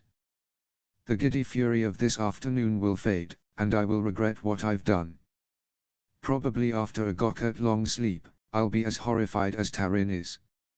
All I have bought myself is worse problems, no matter how good it felt to salve my pride. You're no killer. What you lack is nothing to do with experience. And yet, I don't regret it now. Having stepped off the edge, what I want to do is fall. I begin to speak when a hand claps down over my mouth. Fingers sink into the skin around my lips. I strike out, swinging my body around, and see Locke grabbing Taryn's waist. Someone has my wrists. I wrench my mouth free and scream, but screams in fairy are like birdsong, too common to attract much attention. They push us through the woods, laughing. I hear a whoop from one of the boys. I think I hear Locke say something about larks being over quickly, but it's swallowed up in the merriment. Then a shove at my shoulders and the horrible shock of cold water closing over me. I sputter, trying to breathe. I taste mud and reeds. I shove myself up. Taryn and I are waist high in the river, the current pushing us downstream toward a deeper, rougher part. I dig my feet into the muck at the bottom to keep from being swept away. Taryn is gripping a boulder, her hair wet. She must have slipped. There are nixes in this river, Valerian says. If you don't get out before they find you, they'll pull you under and hold you there. Their sharp teeth will sink into your skin. He mimes taking a bite. They're all along the riverbank, Carden closest, Valerian beside him. Locke brushes his hand over the tops of cattails and bulrushes, looking abstracted. He does not seem kind now. He seems bored with his friends and with us, too. Nixes can't help what they are, Nicasia says, kicking the water so that it splashes my face. Just like you won't be able to help drowning. I dig my feet deeper into the mud. The water filling my knots makes it hard to move my legs, but the mud locks them in place when I manage to stand still. I don't know how I am going to get to Tarin without slipping.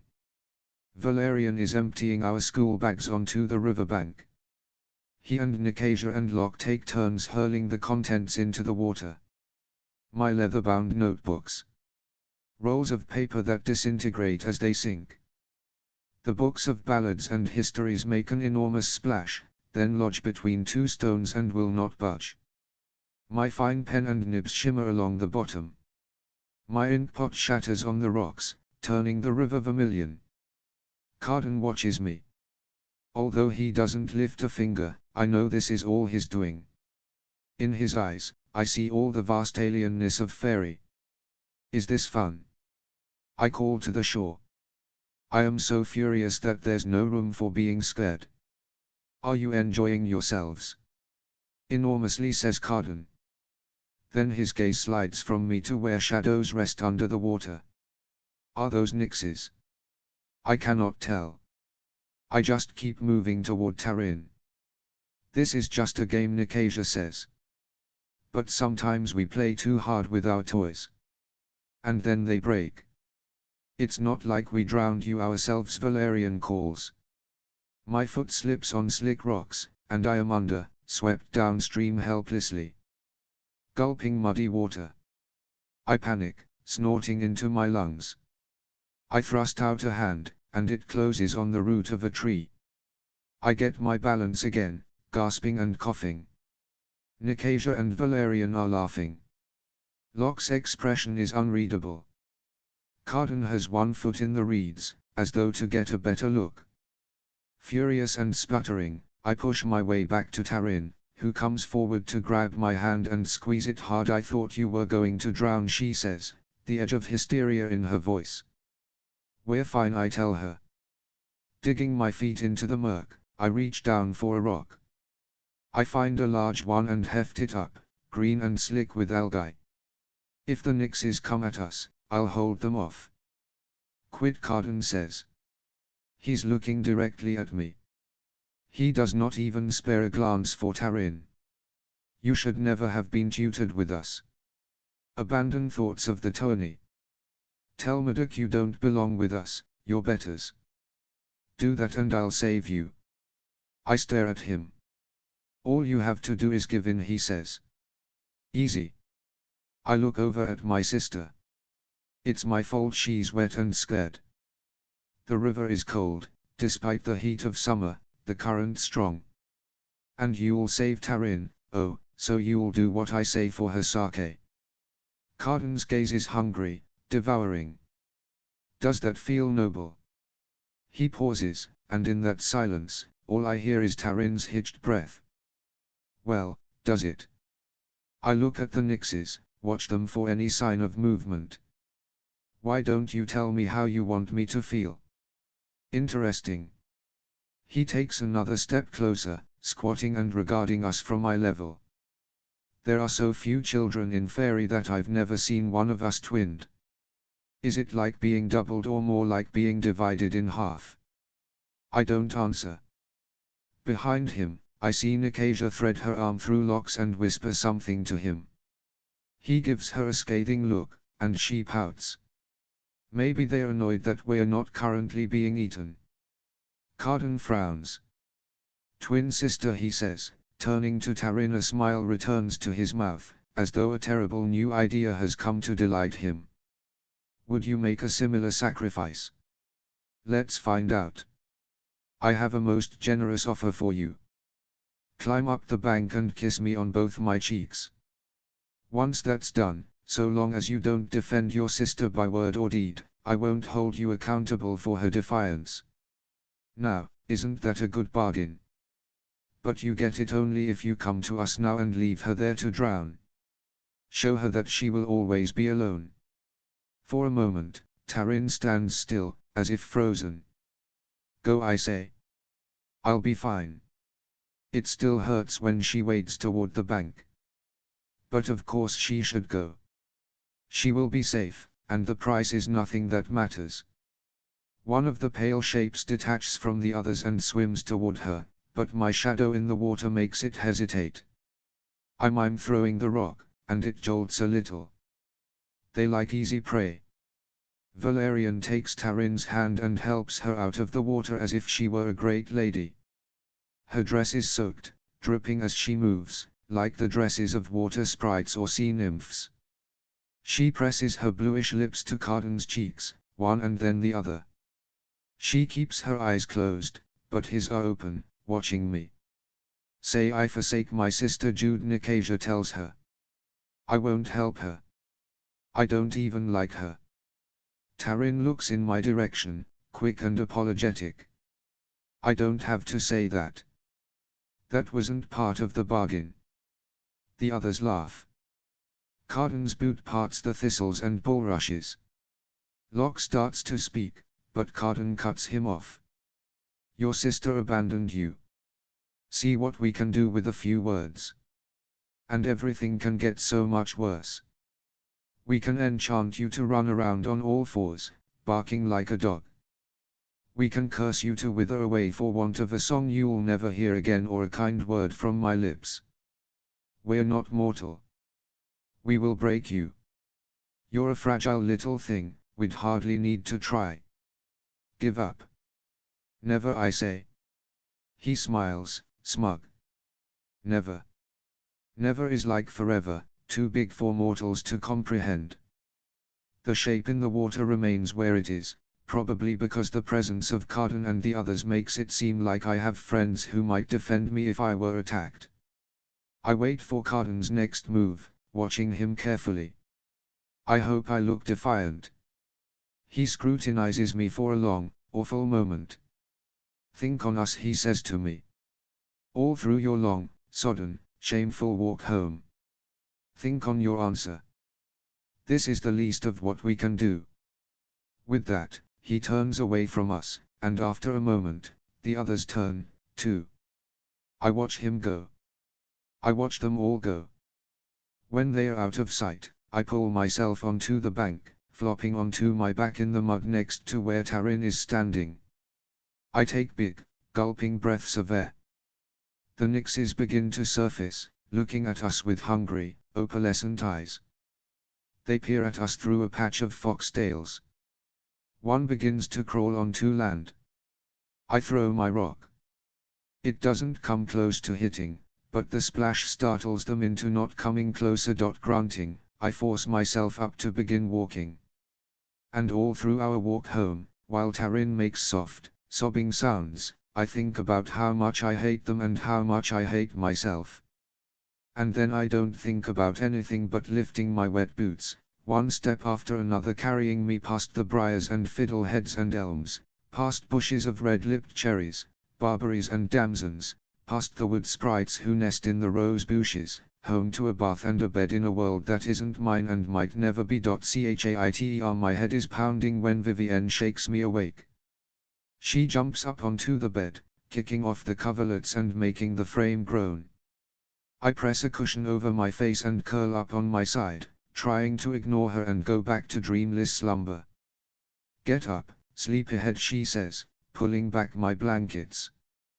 We're going to the mall. I make a strangled noise and wave her away. Up, she commands, leaping again. No, I moan, burrowing deeper in what's left of the blankets. I've got to rehearse for the tournament. Vivi stops bouncing, and I realize that it's no longer true. I don't have to fight. Except that I foolishly told Carden I would never quit. Which makes me remember the river and the nixes and Taryn. How she was right, and I was magnificently, extravagantly wrong. I'll buy you coffee when we get there, coffee with chocolate and whipped cream. Vivi is relentless. Come on. Taryn's waiting. I half stumble out of bed. Standing, I scratch my hip and glare. She gives me her most charming smile, and I find my annoyance fading, despite myself. Vivi is often selfish, but she's so cheerful about it and so encouraging of cheerful selfishness in others that it's easy to have fun with her. I dress quickly in the modern clothes I keep in the very back of my wardrobe: jeans, an old grey sweater with a black star on it, and a pair of glittery silver Converse high tops. I pull my hair into a slouchy knitted hat, and when I catch a glimpse of myself in the full-length mirror, carved so that it seems like a pair of bawdy fawns are on either side of the glass, leering, a different person is looking back at me. Maybe the person I might have been if I'd been raised human. Whoever that is. When we were little, we used to talk about getting back to the human world all the time. Vivi kept saying that if she learned just a little more magic, we'd be able to go. We were going to find an abandoned mansion, and she was going to enchant birds to take care of us. They would buy us pizza and candy, and we would go to school only if we felt like it. By the time Vivi learned how to travel there, though, reality had intruded on our plans. It turns out birds can't really buy pizza, even if they're enchanted. I meet my sisters in front of Madoc's stables, where silver-shod fairy horses are penned up beside enormous toads ready to be saddled and bridled, and reindeer with broad antlers hung with bells. Vivi is wearing black jeans and a white shirt, mirrored sunglasses hiding her cat eyes. Taryn has on pink jeggings, a fuzzy cardigan, and a pair of ankle boots.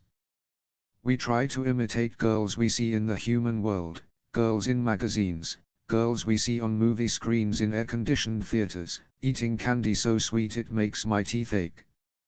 I don't know what people think when they look at us. These clothes are a costume for me. I am playing dress up in ignorance. I no more can guess the assumptions that go along with glittering sneakers than a child in a dragon costume knows what real dragons would make of the color of her scales. Vivi picks stalks of ragwort that grow near the water troughs. After finding 3 that meet her specifications, she lifts the first and blows on it, saying, "Steed, rise and bear us where I command." With those words, she tosses the stalk to the ground, and it becomes a raw-boned yellow pony with emerald eyes and a mane that resembles lacy foliage. It makes an odd keening neigh. She throws down 2 more stalks, and moments later 3 ragwort ponies snort the air and snuffle at the ground. They look a little like seahorses and will ride over land and sky, according to Vivi's command, keeping there seeming for hours before collapsing back into weeds. It turns out that passing between fairy and the mortal world isn't all that difficult. Fairy exists beside and below mortal towns, in the shadows of mortal cities, and at their rotten, derelict, worm-eaten centers. Fairies live in hills and valleys and barrows, in alleys and abandoned mortal buildings. Vivi isn't the only fairy from our islands to sneak across the sea and into the human world with some regularity, although most don mortal guises to mess with people. Less than a month ago, Valerian was bragging about campers he and his friends had tricked into feasting with them, gorging on rotten leaves enchanted to look like delicacies. I climb onto my ragwort steed and wrap my hands around the creature's neck. There is always a moment when it begins to move that I can't help grinning. There is something about the sheer impossibility of it, the magnificence of the woods streaking by and the way the ragwort hooves kick up gravel as they leap up into the air, that gives me an electric rush of pure adrenaline. I swallow the howl clawing up my throat. We ride over the cliffs and then the sea, watching mermaids leap in the spangled waves and selkies rolling along the surf. Past the fog perpetually surrounding the islands and concealing them from mortals. And then onto the shoreline, past 2 Lights State Park, a golf course, and a jetport. We touch down in a small tree-covered patch across the road from the main mall. Vivi's shin flutters in the wind as she lands. Taryn and I dismount. With a few words from Vivi, the ragwort steeds become just 3 half-wilted weeds among others. "Remember where we parked?" Taryn says with a grin, and we start toward the mall. Vivi loves this place. She loves to drink mango smoothies, try on hats, and buy whatever we want with acorns she enchants to pass as money. Taryn doesn't love it the way Vivi does, but she has fun. When I am here, though, I feel like a ghost. We strut through the JCPenney as though we're the most dangerous things around. But when I see human families all together, especially families with sticky-mouthed, giggling little sisters, I don't like the way I feel. Angry. I don't imagine myself back in a life like theirs. What I imagine is going over there and scaring them until they cry. I would never, of course. I mean, I don't think I would. Taryn seems to notice the way my gaze snags on a child whining to her mother. Unlike me, Taryn is adaptable. She knows the right things to say. She'd be okay if she were thrust back into this world. She's okay now. She will fall in love, just as she said. She will metamorphose into a wife or consort and raise fairy children who will adore and outlive her. The only thing holding her back is me. I am so glad she can't guess my thoughts. So Vivi says. We're here because you both could use some cheering up. So cheer up. I look over at Taryn and take a deep breath, ready to apologize. I don't know if that's what Vivi had in mind, but it's what I've known I had to do since I got out of bed. I'm sorry, I blurt out. You're probably mad, Taryn says at the same time. At you. I am astonished. Taryn droops. I swore to Carden that I wouldn't help you, even though I came with you that day to help. I shake my head vehemently. Really, Taryn, you're the one who should be angry that I got you tossed into the water in the first place. Getting yourself out of there was the smart thing to do. I would never be mad about that. Oh, she says. Okay. Taryn told me about the prank you played on the prince, Vivi says. I see myself reflected in her sunglasses, doubled, quadrupled with Taryn beside me. Pretty good, but now you're going to have to do something much worse. I've got ideas. No. Taryn says with vehemence. Jude doesn't need to do anything. She was just upset about Murdoch and the tournament. If she goes back to ignoring them, they'll go back to ignoring her, too. Maybe not at first, but eventually. I bite my lip because I don't think that's true. Forget Murdoch. Knighthood would have been boring anyway, Vivi says, effectively dismissing the thing I've been working toward for years. I sigh. It's annoying, but also reassuring that she doesn't think it's that big a deal, when the loss has felt overwhelming to me. So what do you want to do? I ask Vivi to avoid any more of this discussion. Are we seeing a movie? Do you want to try on lipsticks? Don't forget you promised me coffee. I want you to meet my girlfriend, Vivienne says, and I remember the pink-haired girl in the strip of photos. She asked me to move in with her. Here? I ask, as though there could be any other place. The mall. Vivi laughs at our expressions. We're going to meet her here today, but probably find a different place to live. Heather doesn't know fairy exists, so don't mention it, okay? When Taryn and I were 10, Vivi learned how to make ragwort horses. We ran away from Murdoch's house a few days later. At a gas station, Vivi enchanted a random woman to take us home with her. I still remember the woman's blank face as she drove.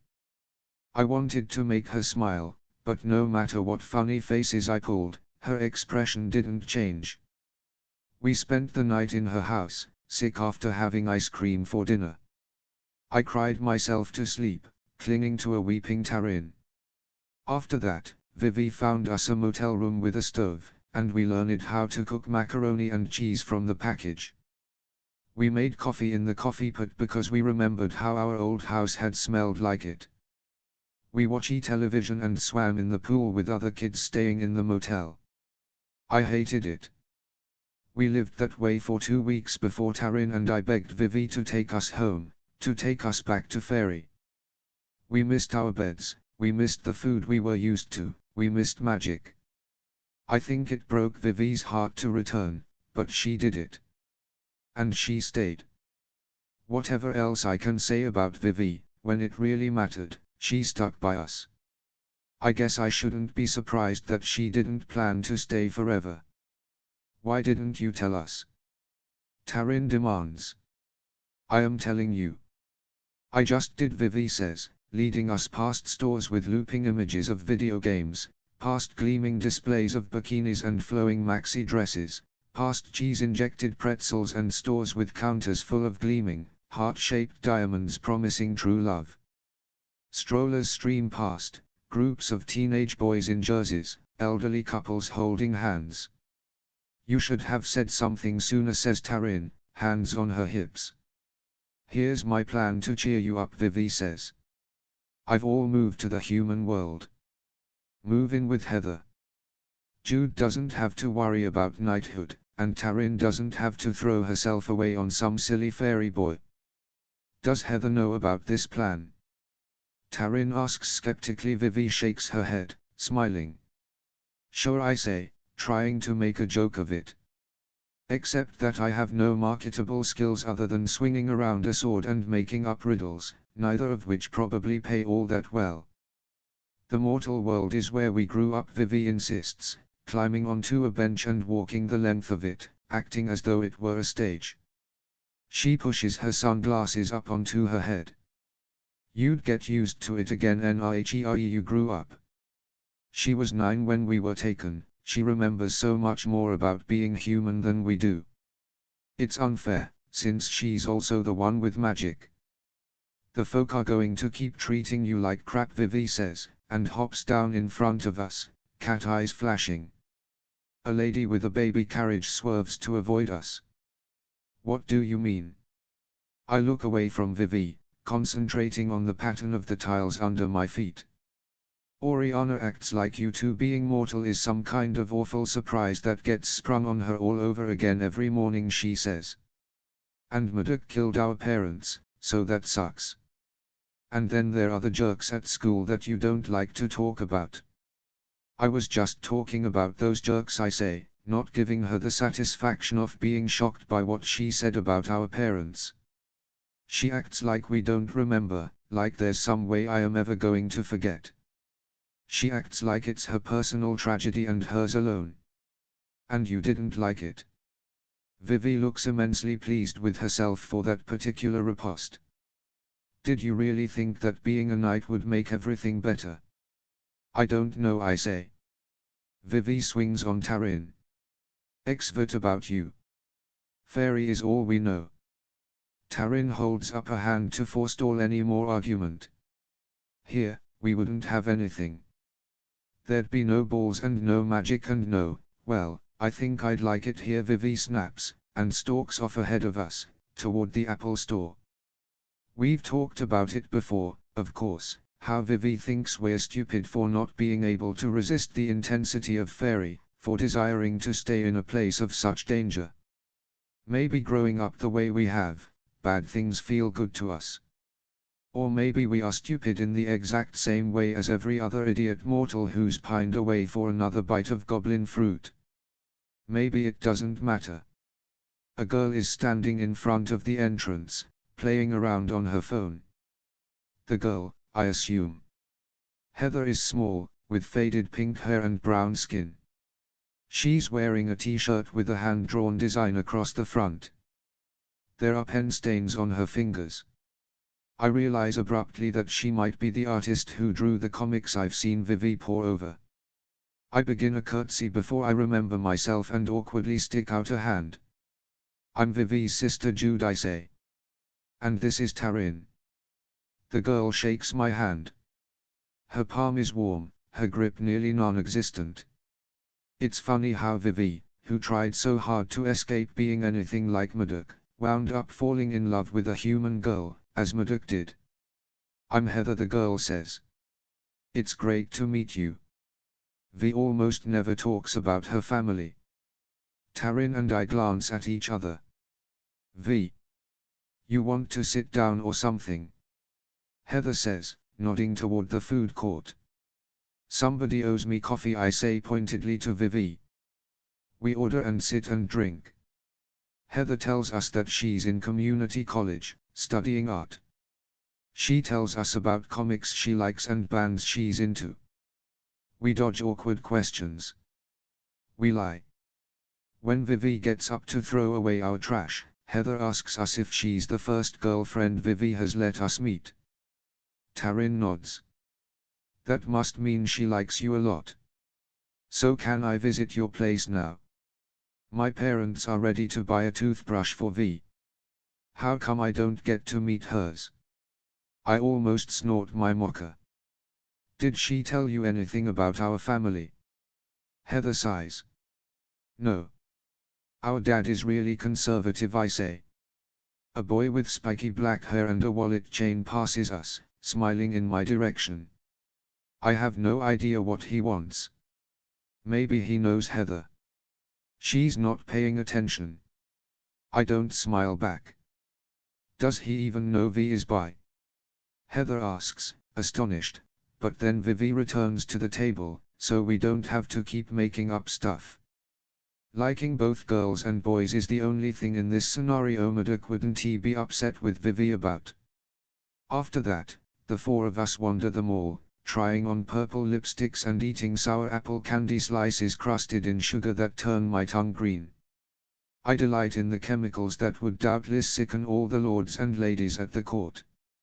Heather seems nice. Heather has no idea what she's getting herself into. We say polite farewells near Newberry Comics. Vivi watches three kids picking out bobblehead figurines, her gaze avid. I wonder what she thinks as she moves among humans. At moments like that, she seems like a wolf learning the patterns of sheep. But when she kisses Heather, she is entirely sincere. I am glad you lied for me, Vivi says as we retrace our steps through the mall. You're going to have to tell her eventually, I say. If you're serious. If you're really moving to the mortal world to be with her. And when you do, she's still going to want to meet Murdoch, Taryn says, although I can see why Vivi wants to avoid that for as long as possible. Vivi shakes her head. Love is a noble cause. How can anything done in the service of a noble cause be wrong? Taryn chews her lip. Before we leave, we stop by CVS, and I pick up tampons. Every time I buy them, it's a reminder that while the folk can look not like us, they are a species apart. Even Vivi is a species apart. I divide the package in half and give the other portion to Taryn. I know what you're wondering. No, they don't bleed once a month. Yes, they do bleed. Annually. Sometimes less frequently than that. Yes, they have solutions, padding, mostly, and yes, those solutions suck. Yes, everything about it is embarrassing. We start to cut across the parking lot toward our ragwort stalks when a guy about our age touches my arm, warm fingers closing just above my wrist. Hey, sweetheart. I have an impression of a too big black shirt, jeans, a chain wallet, spiky hair. The glint of a cheap knife in his boot. I saw you before, and I was just wondering. I am turning before I can think, my fist cracking into his jaw. My booted foot hits his gut as he falls, rolling him over the pavement. I blink and find myself standing there, staring down at a kid who is gasping for air and starting to cry. My boot is raised to kick him in the throat, to crush his windpipe. The mortals standing around him are staring at me in horror. My nerves are jangling, but it's an eager jangle. I am ready for more. I think he was flirting with me. I don't even remember deciding to hit him. Come on. Taryn jerks my arm, and all three of us run. Someone shouts. I look over my shoulder. One of the boy's friends has given chase. Bitch, he shouts. Crazy bitch. Milo is bleeding. Vivi whispers a few words and makes a motion behind us. As she does, the crabgrass begins to grow, pushing gaps in the asphalt wider. The boy comes to a halt as something rushes by him, a look of confusion on his face. Pixeled, they call it. He wanders through a row of cars as though he has no idea where he's going. Unless he turns his clothes inside out, which I am fairly confident he doesn't know to do, he'll never find us. We stop near the edge of the lot, and Vivi immediately begins to giggle. Mudok would be so proud, his little girl, remembering all her training, she says. Staving off the terrifying possibility of romance. I am too stunned to say anything. Hitting him was the most honest thing I've done in a long time. I feel better than great. I feel nothing, a glorious emptiness. See, I tell Vivi. I can't go back to the world. Look what I would do to it. To that, she has no response. I think about what I did all the way home and then, again, at school. A lecturer from a court near the coast explains how things wither and die. Carden gives me a significant look as she explains decomposition, rot. But what I am thinking about is the stillness I felt when I hit that boy. That and the summer tournament tomorrow. I dreamed of my triumph there. None of Carden's threats would have kept me from wearing the gold braid and fighting as hard as I could. Now, though, his threats are the only reason I have to fight, the sheer perverse glory of not backing down. When we break to eat, Taryn and I climb up a tree to eat cheese and oatcakes slathered with chokecherry jelly. Fand calls up to me, wanting to know why I didn't attend the rehearsal for the mock war. I forgot I call back to her, which is not particularly believable, but I don't. But you're going to fight tomorrow, she asks. If I pull out, Fand will have to rearrange teams. Taryn gives me a hopeful look, as though I may come to my senses. I'll be there, I say. My pride compels me. Lessons are almost over when I notice Taryn, standing beside Carden, near a circle of thorn trees, weeping. I must not have been paying attention, must have gotten too involved in packing up our books and things.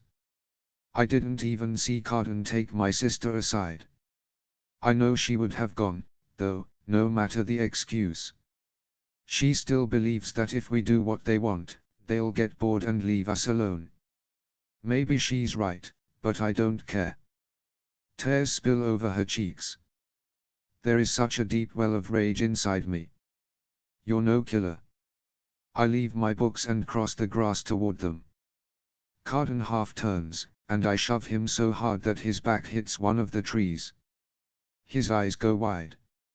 I don't know what you said to her, but don't you ever go near my sister again, I tell him, my hand still on the front of his velvet doublet. You gave her your word. I can feel the eyes of all the other students on me. Everyone's breath is drawn. For a moment, Carden just stares at me with stupid, crow-black eyes. Then one corner of his mouth curls. Oh, he says. You're going to regret doing that. I don't think he realizes just how angry I am or how good it feels, for once, to give up on regrets. Chaitertin won't tell me what Prince Carden said to her. She insists that it had nothing to do with me, that he wasn't actually breaking his promise not to hold her accountable for my bad behavior, that I should forget about her and worry about myself. Jude, give it up. She sits in front of the fire in her bedroom, drinking a cup of nettle tea from a clay mug shaped like a snake, its tail coiling to make the handle. She has on her dressing gown, scarlet to match the flames in the grate. Sometimes when I look at her, it seems impossible that her face is also mine. She looks soft, pretty, like a girl in a painting. Like a girl who fits inside her own skin. Just tell me what he said, I press. There's nothing to tell, Taryn says. I know what I'm doing. And what's that? I ask her, my eyebrows lifting, but she only sighs. We've gone 3 rounds like this already. I keep thinking of the lazy blink of Carden's lashes over his coal-bright eyes. He looked gleeful, gloating, as though my fist tightening on his shirt was exactly what he would have wished. As though, if I struck him, it would be because he had made me do it. I can annoy you in the hills and also the dales, I say, poking her in the arm. I will chase you from crag to crag across all 3 islands until you tell me something. I think we could both bear it better if no one else had to see, she says, then takes a long pull of her tea. Vivat. I am surprised into not knowing what to say in return. What do you mean? I mean, I think I could stand being teased and being made to cry if you didn't know about it. She gives me a steady look, as though evaluating how much truth I can handle. I can't just pretend my day was fine with you as a witness to what really happened. Sometimes it makes me not like you. That's not fair, I exclaim. She shrugs. I know. That's why I'm telling you. But what Carden said to me doesn't matter, and I want to pretend it didn't happen, so I need you to pretend along with me. No reminders, no questions, no cautions. Stung, I stand and walk to her fireplace mantel, leaning my head against the carved stone. I can't count the number of times she's told me that messing with Carden and his friends is stupid. And yet, given what she's saying now, whatever made her cry this afternoon has nothing to do with me. Which means she's gotten into some kind of trouble all on her own. Taryn might have a lot of advice to give, I am not sure she's taking all of it. So what do you want me to do? I ask. I want you to fix things with him, she says. Prince Carden's got all the power. There's no winning against him. No matter how brave or clever or even cruel you are, Jude. End this, before you get really hurt. I look at her uncomprehendingly. Avoiding Carden's wrath now seems impossible. That ship has sailed, and burned up in the harbor. I can't, I tell her. You heard what Prince Carden said by the river. He just wants you to give up. It's a blow to his pride, and it hurts his status, you acting like you're not afraid of him. She takes my arm at the wrist, pulling me close. I can smell the sharp scent of herbs on her breath. Tell him that he's won and you've lost. They're just words. You don't have to mean them. I shake my head. Don't fight him tomorrow, she continues. I'm not withdrawing from the tournament, I tell her. Even if it wins you nothing but more woe, she asks. Even then, I say. Do something else, she insists. Find a way. Fix it before it's too late. I think of all the things she won't say, all the things I wish I knew. But since she wants me to pretend everything is fine, all I can do is swallow my questions and leave her to her fire. In my room, I find my tournament outfit spread out on my bed, scented with verbena and lavender. It's a slightly padded tunic stitched with metallic thread. The pattern is of a crescent moon turned on its side like a cup, with a droplet of red falling from one corner and a dagger beneath the whole. Murdoch's crest. I cannot put on that tunic tomorrow and fail, not without bringing disgrace on my household. And although embarrassing Murdoch might give me a contrary pleasure, a small revenge for denying me knighthood, I'd embarrass myself, too. What I should do is go back to keeping my head down. Be decent, but not memorable. Let Carden and his friends show off. Save up my skill to surprise the court when Murdoch gives me permission to seek a knighthood. If that ever happens. That's what I should do. I knock the tunic to the floor and climb under the coverlets, pulling them up over my head so that I am slightly smothered so that I breathe in my own warm breath. I fall asleep like that. In the afternoon, when I rise, the garment is wrinkled, and I have no one to blame but myself. You are a foolish child, Tatterfell says, scraping my hair into tight warrior braids. With a memory like that of a sparrow. On my way to the kitchens, I pass Murdoch in the hall. He is dressed all in green, his mouth pulled into a grim line. Hold a moment, he says. I do. He frowns. I know what it is to be young and hungry for glory. I bite my lip and say nothing. After all, he hasn't asked me a question. We stand there, watching each other. His cat eyes narrow. There are so many unsaid things between us, so many reasons we can only be something like father and daughter, but never fully inhabit our roles. You will come to understand this is for the best, he says finally. Enjoy your battle. I make a deep bow and head for the door, my trip to the kitchen's abandoned. All I want to do is get away from the house, from the reminder that there is no place for me at the court, no place for me in Fairy. What you lack is nothing to do with experience. The summer tournament is being held on the edge of a cliff on Inswell, the Isle of Woe. It's far enough that I take a mount, a pale grey horse stabled beside a toad. The toad watches me with golden eyes as I saddle the mare and throw myself up onto her back. I arrive at the grounds out of suns, slightly late, anxious, and hungry. A crowd is already gathering around the tented box where the High King Eldred and the rest of the royals will sit. Long cream-colored banners whip through the air, flying Eldred's symbol, a tree that is half white flowers and half thorns, roots dangling beneath it and a crown atop. The uniting of the Seelie courts, the Unseelie courts, and the Wild Fae, under one crown. The dream of the Greenbrier line. The decadent eldest son, Prince Balakin, is sprawled in a carved chair, 3 attendants around him.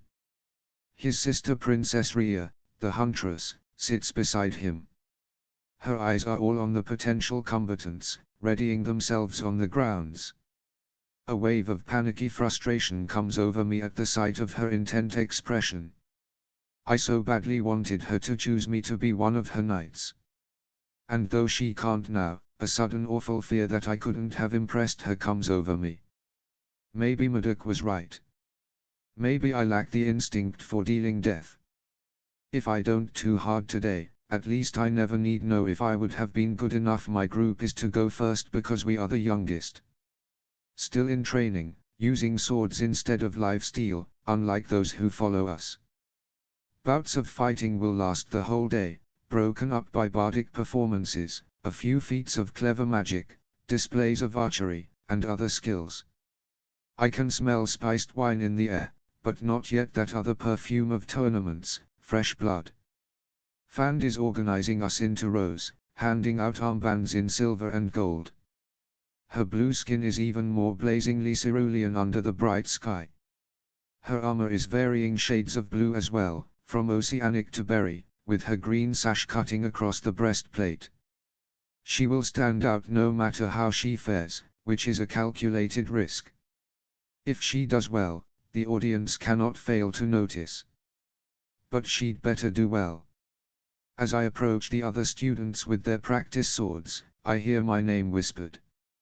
Unnerved, I look around, only to realize I am being scrutinized in a new way. Taryn and I are always noticeable, being mortal, but what makes us stand out is also what makes us unworthy of much regard today. However, that's not so. The children of Fairy seem to be holding a single indrawn breath, waiting to see what my punishment will be for putting hands on Carden the day before. Waiting to see what I am going to do next. I look across the field at Carden and his friends, with silver on their arms. Carden is wearing silver on his chest, too, a plate of gleaming steel that hooks over his shoulders and seems more ornamental than protective. Valerian smirks at me. I do not give him the satisfaction of smirking back. Fand gives me a gold band and tells me where to stand. There are to be 3 rounds in the mock war and 2 sides. Each side has a cloak of hide tar protect, one, that of a yellow deer, the other, that of silvery fox fur. I drink some water out of a pewter carafe set out for participants and begin to warm up. My stomach is sour with the lack of food, but I no longer feel hungry. I feel sick, eaten up with nerves. I try to ignore everything but the exercises I move through to limber up my muscles. And then it is time. We troop onto the field and salute the seat of the High King, although Eldred has not yet arrived. The crowd is thinner than it will be closer to sunset. Prince Dane is there, though, with Murdoch beside him. Princess Eloin strums a lute thoughtfully. Vivi and Taryn have come to watch, although I see neither Oriana nor oak. Vivi gestures with a kebab of glistening fruit, making Princess Rhea laugh. Tarin watches me intently, as though trying to warn me with her gaze. Fix it. All through the first battle, I fight defensively. I avoid Cardan. Nor do I come near Nicasia, Valerian, or Locke, even when Valerian knocks Fan to the dirt, even when Valerian rips down our dear hide. Still, I do nothing. Then we are called to the field for the second battle. Cardan walks behind me. You are docile today. Did your sister admonish you? She desires our approval very much. One of his knoted feet toes the clover-covered ground, kicking up a clod. I imagine that if I asked, she'd roll with me right here until we turned her white gown green and then thank me for the honor of my favor. He smiles, going in for the kill, leaning toward me as if confiding a secret. Not that I'd be the first to green gown her. My good intentions evaporate on the wind. My blood is on fire, boiling in my veins. I do not have much power, but here is what I have: I can force his hand. Cardan might want to hurt me, but I can make him want to hurt me worse. We're supposed to play at war. When they call us to our places, I play. I play as viciously as possible. My practice sword cracks against Cardan's ridiculous chest plate. My shoulder bangs against Valerian's shoulder so hard that he staggers back. I attack again and again, knocking down anyone wearing a silver armband. When the mock war is over, my eye is blackened and both of my knees are skinned, and the gold side has won the second and third battles. You're no killer, Murdoch said. Right now I feel that I could be. The crowd applauds, and it is as if I have suddenly woken from a dream. I forgot about them. A pixie tosses flower petals at us. From the stands, Vivi salutes me with a goblet of something as Princess Rhea applauds politely. Murdoch is no longer in the royal box. Balakin is gone, too. The High King Eldred is there, though, sitting on a slightly elevated platform, speaking with Dane, his expression remote. I start to tremble all over, the adrenaline draining out of me. Courtiers, waiting for better battles, study my bruises and evaluate my prowess. No one seems particularly impressed. I have done my best, have fought my hardest, and it wasn't enough. Murdoch didn't even stay to watch my shoulders slump. Worse, Cardan is waiting for me when I get off the field. I am struck suddenly by his height, by the arrogant sneer he wears like a crown. He would seem like a prince even dressed in rags. Cardan grabs my face, fingers splayed against my neck. His breath is against my cheek. His other hand grabs my hair, winding it into a rope. Do you know what mortal means? It means born to die. It means deserving of death. That's what you are, what defines you, dying. And yet here you stand, determined to oppose me even as you rot away from the inside out, you corrupt, corrosive mortal creature. Tell me how that is. Do you really think you can win against me? Against a prince of fairy? I swallow hard. No, I say. His black eyes simmer with rage. So you're not completely lacking in some small amount of animal cunning. Good. Now, beg my forgiveness. I take a step back and tug, trying to wrench free of his grasp. He holds onto my braid, staring down into my face with hungry eyes and a small, awful smile. Then he opens his hand, letting me stagger free. Individual strands of hair flutter through the air. On the periphery of my vision, I see Tarin standing with Locke, near where other knights are donning their armor. She looks at me pleadingly, as though she is the one who needs to be saved. Get down on your knees, Cardan says, looking insufferably pleased with himself. His fury has transmuted into gloating. Beg. Make it pretty. Flowery. Worthy of me. The other children of the gentry are standing around in their padded tunics with their practice swords, watching, hoping my downfall will be amusing. This is the show they've been expecting since I up to him. This isn't a mock war, this is the real thing. Beg. I echo. For a moment, he looks surprised, but that's quickly replaced by even greater malice. You defied me. More than once. Your only hope is to throw yourself on my mercy in front of everyone.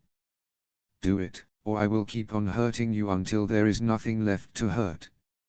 I think of the dark shapes of the nixes in the water and the boy at the revel howling over his torn wing. I think of Tarin's tear-stained face.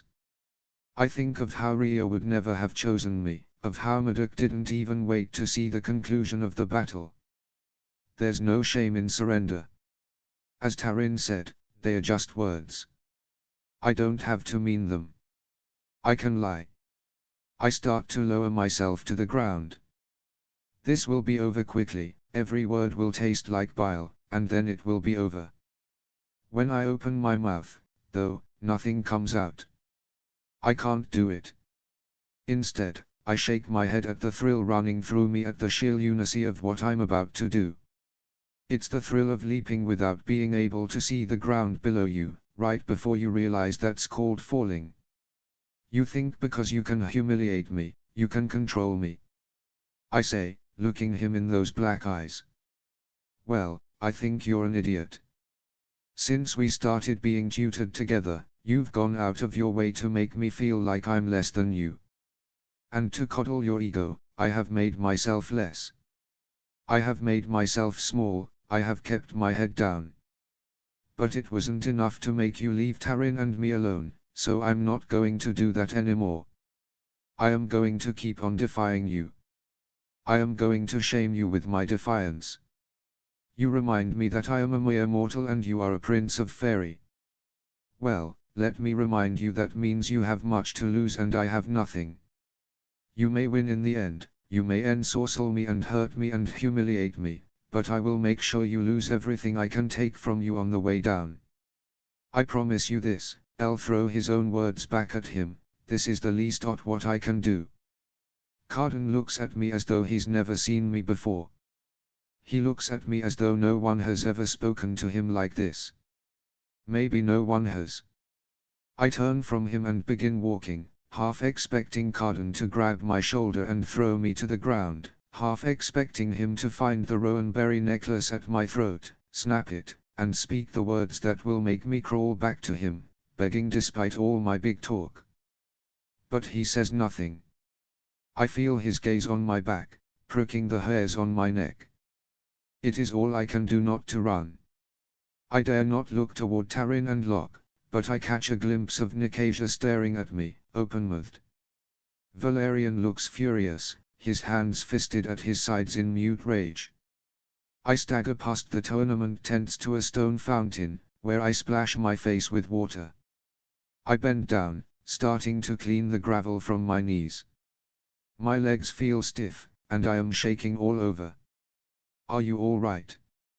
Locke asks, gazing down with his tawny fox eyes. Didn't he even hear him behind me?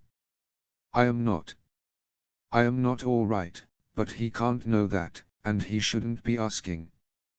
What do you care? I say, spitting the words out. The way he's looking at me makes me feel more pathetic than ever. He leans against the fountain, letting a slow, lazy smile grow on his mouth. It's funny, that's all. Funny. I echo, furious. You think that was funny? He shakes his head, still smiling. No. It's funny how you get under his skin. At first, I'm not sure I heard him right. I almost ask whom he's talking about, because I can't quite believe he's admitting that high and mighty Carden is affected by anything. Like a splinter. I say. Of iron. No one else bothers him quite the way that you do. He picks up a towel and wets it, then kneels down beside me and carefully wipes my face. I suck in a breath when the cold cloth touches the sensitive pan of my eye, but he is far gentler than I would have been to myself. His face is solemn and focused on what he's doing. He doesn't seem to notice my studying him, his long face and sharp chin, his curling red-brown hair, the way his eyelashes catch the light. Then he does notice. He's looking at me, and I'm looking back at him, and it's the strangest thing, because I thought Locke would never notice anyone like me. He is noticing, though. He's smiling like he did that night at the court, as though we shared a secret. He's smiling as if we're sharing another one. "Keep it up," he says. I wonder at those words. Can he really mean them? As I make my way back to the tournament and my sisters, I can't stop thinking of Carden's shocked face, nor can I stop considering Locke's smile. I am not altogether sure which is more thrilling and which more dangerous. CHAITER10 The rest of the summer tournament goes by in a blur. Swordsfolk go toe-to-toe against one another in single combat, fighting for the honor of impressing the High King and his court. Ogres and foxkin, goblins and quilians, all engaged in the deadly dance of battle. After a few rounds, Vivi wants us to push through the crowd and buy more fruit skewers. I keep trying to catch Taryn's eye, but she won't allow it. I want to know if she's angry. I want to ask what Locke said to her when they were standing together, although that might be the exact sort of question she would forbid.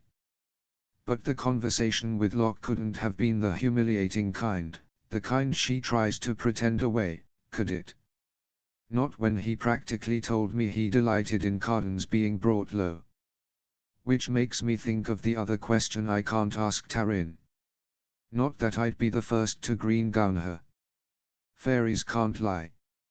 Carden couldn't have said it if he didn't believe it to be true, but why would he think that?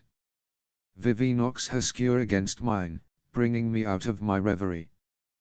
To our clever Jude, who made the folk remember why they stay in their barrows and hills, for fear of mortal ferocity. A tall man with the floppy ears of a rabbit and a mane of walnut brown hair turns to give Vivi a dirty look. She grins at him. I shake my head, pleased by her toast, even if it's wild exaggeration. Even if I impressed no one but her. Would that Jude was just a bit less clever, Taryn says under her breath. I turn to her, but she has moved away. When we get back to the arena, Princess Rhea is readying herself for her bout. She holds a thin sword, very much like a long pin, and stabs at the empty air in preparation for an opponent. Her two lovers call out encouragements. Carden reemerges in the royal box, wearing loose white linen and a flower crown all of roses. He ignores the High King and Prince Dane and flops down in a chair beside Prince Balakin, with whom he exchanges a few sharp words that I dearly wish I were close enough to hear. Princess Cylia has arrived for her sister's bout and applauds wildly when Rhea walks out onto the clover. Murdoch never returns. I ride home alone. Vivi heads off with Rhea after she wins her bout. They are going hunting in the nearby woods. Taryn agrees to accompany them, but I am too weary and too sore and too on edge. In the kitchens of Murdoch's house, I toast cheese over a fire and spread it on bread. Sitting on the stoop with that and a mug of tea, I watch the sun go down as I eat my lunch. The cook, a tro named Wattle, ignores me and continues magicking the parsnips to chop themselves. When I am done, I brush crumbs from my cheeks and head for my room. Narebone, a servant with long ears and a tail that drags on the ground, stops in the hall when he sees me. He's carrying a tray of thimble-size acorn cups and a silvery decanter of what smells like blackberry wine in his large, clawed hands. His livery is pulled tight across his chest, and pieces of fur stick out of the gaps. "Oh, you are at home," he says, a growl in his voice that makes him seem menacing no matter how benign the words he speaks. Despite myself, I can't help thinking of the guard who bit off the tip of my finger. Narebone's teeth could snap off my whole hand. I nod. "The prince is asking for you downstairs." "Carden, here." My heartbeat speeds. I can't think. "Where?" Narebone looks surprised by my reaction. "In Murdoch's study." "I was just bringing him this." I grab the tray out of his hands and head down the stairs, intent on getting rid of Carden as quickly as I can, any way that I can. The last thing I need is for Murdoch to overhear my being disrespectful and decide I'll never belong at the court. He is a servant of the Greenbrier line, sworn as surely as anyone. He would not like my being at odds with even the least of the princes. I fly down the stairs and kick open the door to Murdoch's study. The knob crashes into a bookshelf as I stride into the room, plunking down the tray with enough force to make the cups dance. Prince Dane has several books lying open on the library table in front of him. Golden curls fall over his eyes, and the collar of his pale blue doublet is open, showing a heavy silver torque at his throat. I halt, aware of the colossal mistake I have made. He raises both eyebrows. Jude. I didn't expect you to be in such a rush. I sink into a low bow and hope he will think me only clumsy. Fear gnaws at me, sharp and sudden. Could Carden have sent him? Is he here to punish me for my insolence? I can think of no other reason that honored and honorable Prince Dane, soon to be the ruler of Fairy, would ask for me. I say, panic tripping my tongue. With relief, I remember the tray and indicate the decanter. Here. This is for you, my lord. He picks up an acorn and pours a little of the thick black liquid into the cup. Will you drink with me? I shake my head, feeling completely out of my depth. It will go straight to my head. That makes him laugh. Well then, keep me company a time. Of course. That, I cannot possibly refuse. Alighting on an arm of one of the green leather chairs, I feel my heart thud dully. May I get you anything else? I ask, not sure how to proceed. He lifts his acorn cup, as if in salute. I have refreshment enough. What I require is conversation. Perhaps you can tell me what made you storm in here. Vivo did you think I was? No one, I say quickly. My thumb rubs over my ring finger, over the smooth skin of the missing tip. He sits up straighter, as though I am suddenly much more interesting. I thought maybe one of my brothers was bothering you. I shake my head. Nothing like that. It's shocking, he says, as though he's giving me some great compliment. I know humans can lie, but to watch you do it is incredible. Do it again. I feel my face heat. I wasn't. Do it again, he repeats gently. Don't be afraid. Only a fool wouldn't be, despite his words. Prince Dane came here when Murdoch was not at home. He asked for me specifically. He implied he knew about Carden. Perhaps he glimpsed us after the mock war, Carden jerking my head by my braid. But what does Dane want? I am breathing shallowly, too fast. Dane, about to be crowned the High King, has the power to grant me a place in the court, the power to gainsay Murdoch and make me a knight. If only I could impress him, he could give me everything I want. Everything I thought I lost my shot at. I draw myself up and look into the silvered grey of his eyes. My name is Jude Duet. I was born on November 13, 2001. My favorite color is green. I like fog and sad ballads and chocolate-covered raisins. I can't swim. Now tell me, which pan was the lie? Did I lie at all? Because what's so great about lying is the not knowing. I realize abruptly that he might not take any vow particularly seriously from me after that little performance. He looks pleased, though, smiling at me as if he'd found a rough ruby lying in the din. Now he says, tell me how your father uses that little talent of yours. I blink, confused. Really? He doesn't. What a shame. The prince tilts his head to study me. Tell me what you dream of, Jude Duet, if that's your true name. Tell me what you want. My heart hammers in my chest, and I feel a little light-headed, a little dizzy. Surely it can't be this easy. Prince Dane, soon to be the High King of all Fairy, asking me what I want. I barely dare answer, and yet I must. I want to be your knight, I stammer. His eyebrows go up. Unexpected, he says. And pleasing. What else? I don't understand. I twist my hands together so he can't see how they are shaking. Desire is an odd thing. As soon as it's sated, it transmutes. If we receive golden thread, we desire the golden needle. And so, Jude Duet, I am asking you what you would want next if I made you part of my company. To serve you, I say, still confused. To pledge my sword to the crown. He waves off my answer. No, tell me what you want. Ask me for something. Something you've never asked from anyone. Make me no longer mortal, I think, and then am horrified at myself. I don't want to want that, especially because there is no way to get it. I will never be one of the folk. I take a deep breath. If I could ask him for any boon, what would it be? I understand the danger, of course. Once I tell him, he is going to strike a bargain, and fairy bargains seldom favor the mortal. But the potential for power dangles before me. My thoughts go to the necklace at my throat, the sting of my own palm against my cheek, the sound of Oak's laughter.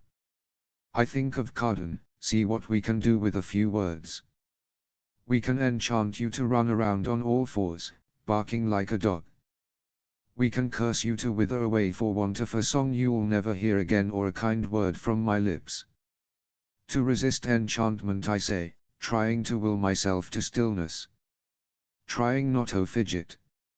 I want to seem like a serious person who makes serious bargains. He regards me steadily. You already have true sight, given to you as a child. Surely you understand our ways. You know the charms. Salt our food and you destroy any ensorcelment on it. Turn your stockings inside out and you will never find yourself led astray. Keep your pockets full of dried rowan berries and your mind won't be influenced. The last few days have shown me how woefully inadequate those protections are. Vivat happens when they turn out my pockets. Vivat happens when they rip my stockings. What happens when they scatter my salt in the dirt? He regards me thoughtfully. Come closer, child, he says. I hesitate. From all I have observed of Prince Dane, he has always seemed like a creature of honor. But what I have observed is painfully little. Come now, if you are going to serve me, you must trust me. He is leaning forward in the chair. I notice the small horns just above his brow, parting his hair on either side of his regal face. I notice the strength in his arms and the signet ring gleaming on one long-fingered hand, carved with the symbol of the green briar line. I slide from the chair arm and walk over to where he sits. I force myself to speak. I didn't mean to be disrespectful. He touches a bruise on my cheek, one I hadn't realized was there. I flinch, but I don't move away from him. Carden is a spoiled child. It is well known in the court that he squanders his lineage on drink and petty squabbles. No, don't bother to object. I don't. I wonder how it was that Nerbone came to tell me only that a prince was waiting for me downstairs, but not which prince. I wonder if Dane told him to give me that specific message. A well-seasoned strategist waits for the right opportunity. Although we are brothers, we are very different from each other. I will never be cruel to you for the sake of delighting in it. If you swear yourself into my service, you will find yourself rewarded. But what I want you for is not knighthood. My heart sinks. It was too much to believe that a prince of fairy had dropped by to make all my dreams come true, but it was nice while it lasted. Then what do you want? Nothing you haven't already offered. You wanted to give me your oath and your sword. I accept. I need someone who can lie, someone with ambition. Spy for me. Join my court of shadows. I can make you powerful beyond what you might ever hope. It's not easy for humans to be here with us. But I could make it easier for you. I allow myself to sink into a chair. It feels a little bit like expecting a proposal of marriage, only to get offered the role of mistress. A spy. A sneak. A liar and a thief. Of course that's what he thinks of me, of mortals. Of course that's what he thinks I am good for. I consider the spies I have seen, like the parsnip-nosed and hunched figure Murdoch consults with sometimes, or a shadowy, grey-shrouded figure whose face I've never managed to spot. All the royals probably have them, but doubtless part of their skill is in how well hidden they are. And I would be well hidden, indeed, hidden in plain sight. It is perhaps not the future you imagined for yourself, Prince Dane says. No shining armor or riding into battle, but I promise you that once I am the High King, if you serve well, you will be able to do as you like, for who can gainsay the High King? And I will put a geas on you, a geas of protection from enchantment. I go very still. Usually given to mortals in exchange for their service, geases grant power, with a kick in the teeth exception that comes upon you when you least expect it. Like, you're invulnerable, except to an arrow made of the heartwood of a hawthorn tree, which just so happens to be the exact kind of arrow that your worst enemy favors.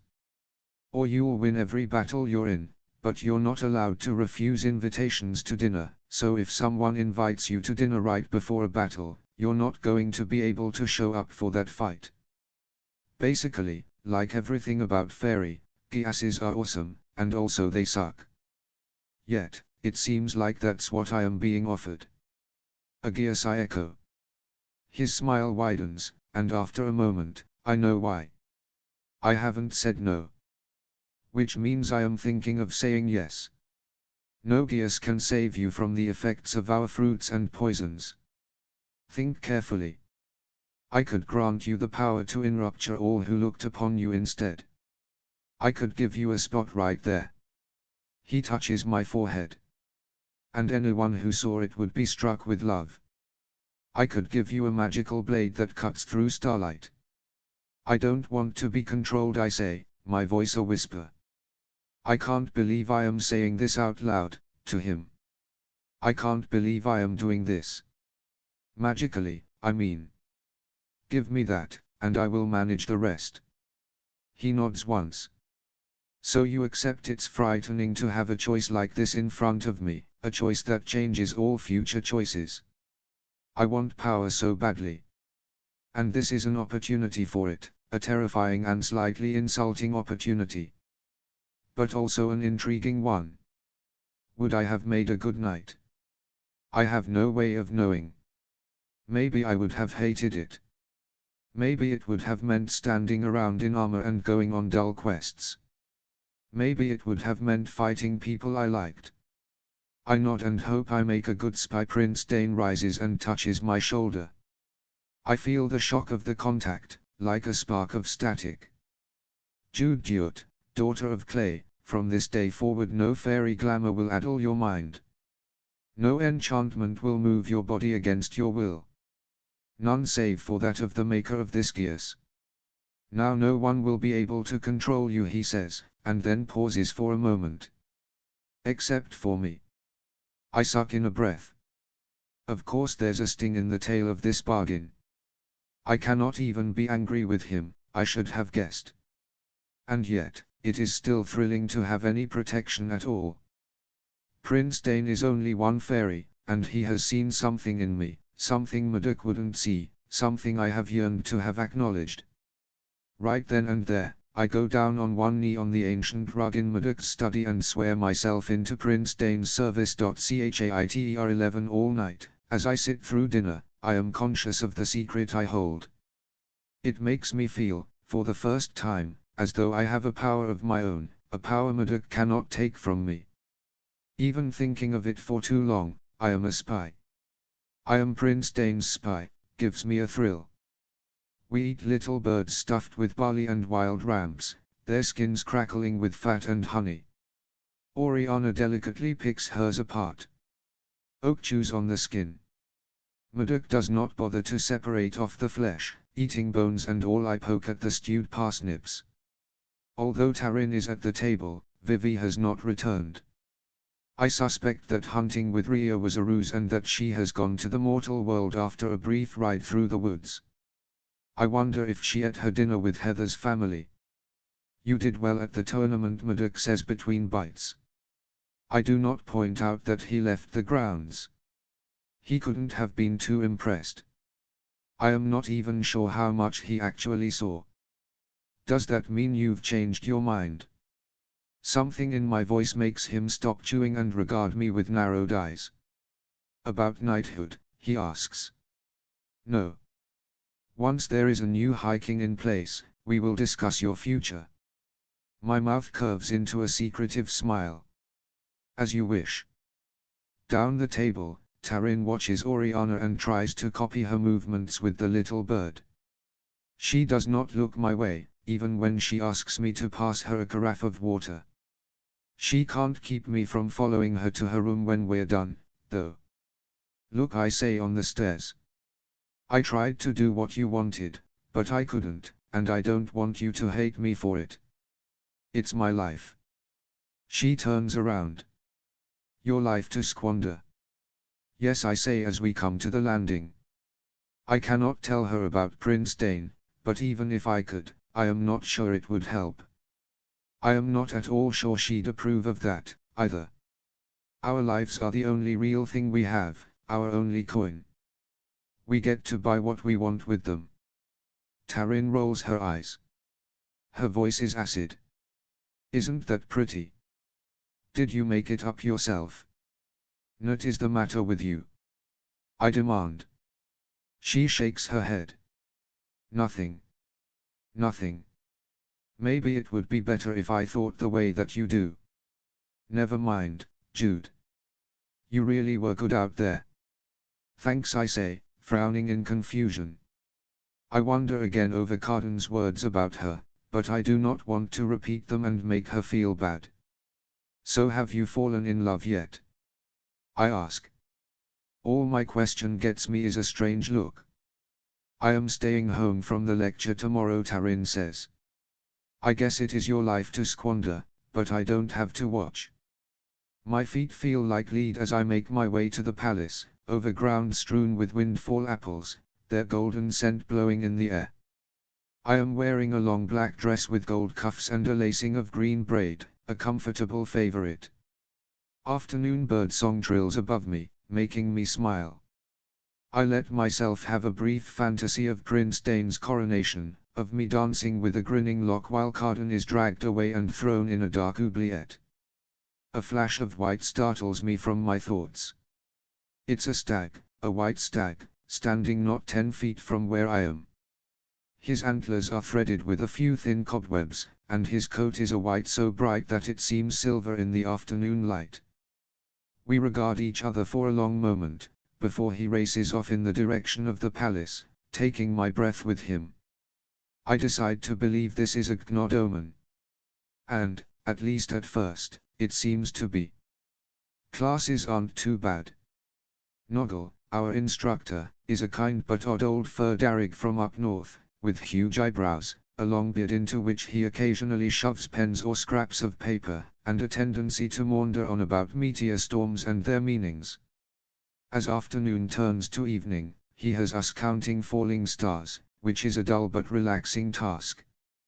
I lie back on my blanket and stare up at the night sky. The only downside is that it is hard for me to note down numbers in the dark. Usually, glowing orbs hang from the trees or large concentrations of fireflies light our lessons.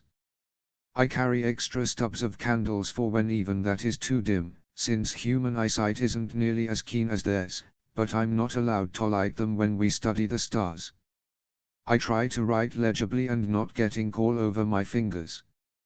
Remember, Noggle says, unusual celestial events often presage important political changes, so with a new king on the horizon, it's important for us to observe the signs carefully. Some giggling rises out of the darkness. Nikasia, our instructor, says.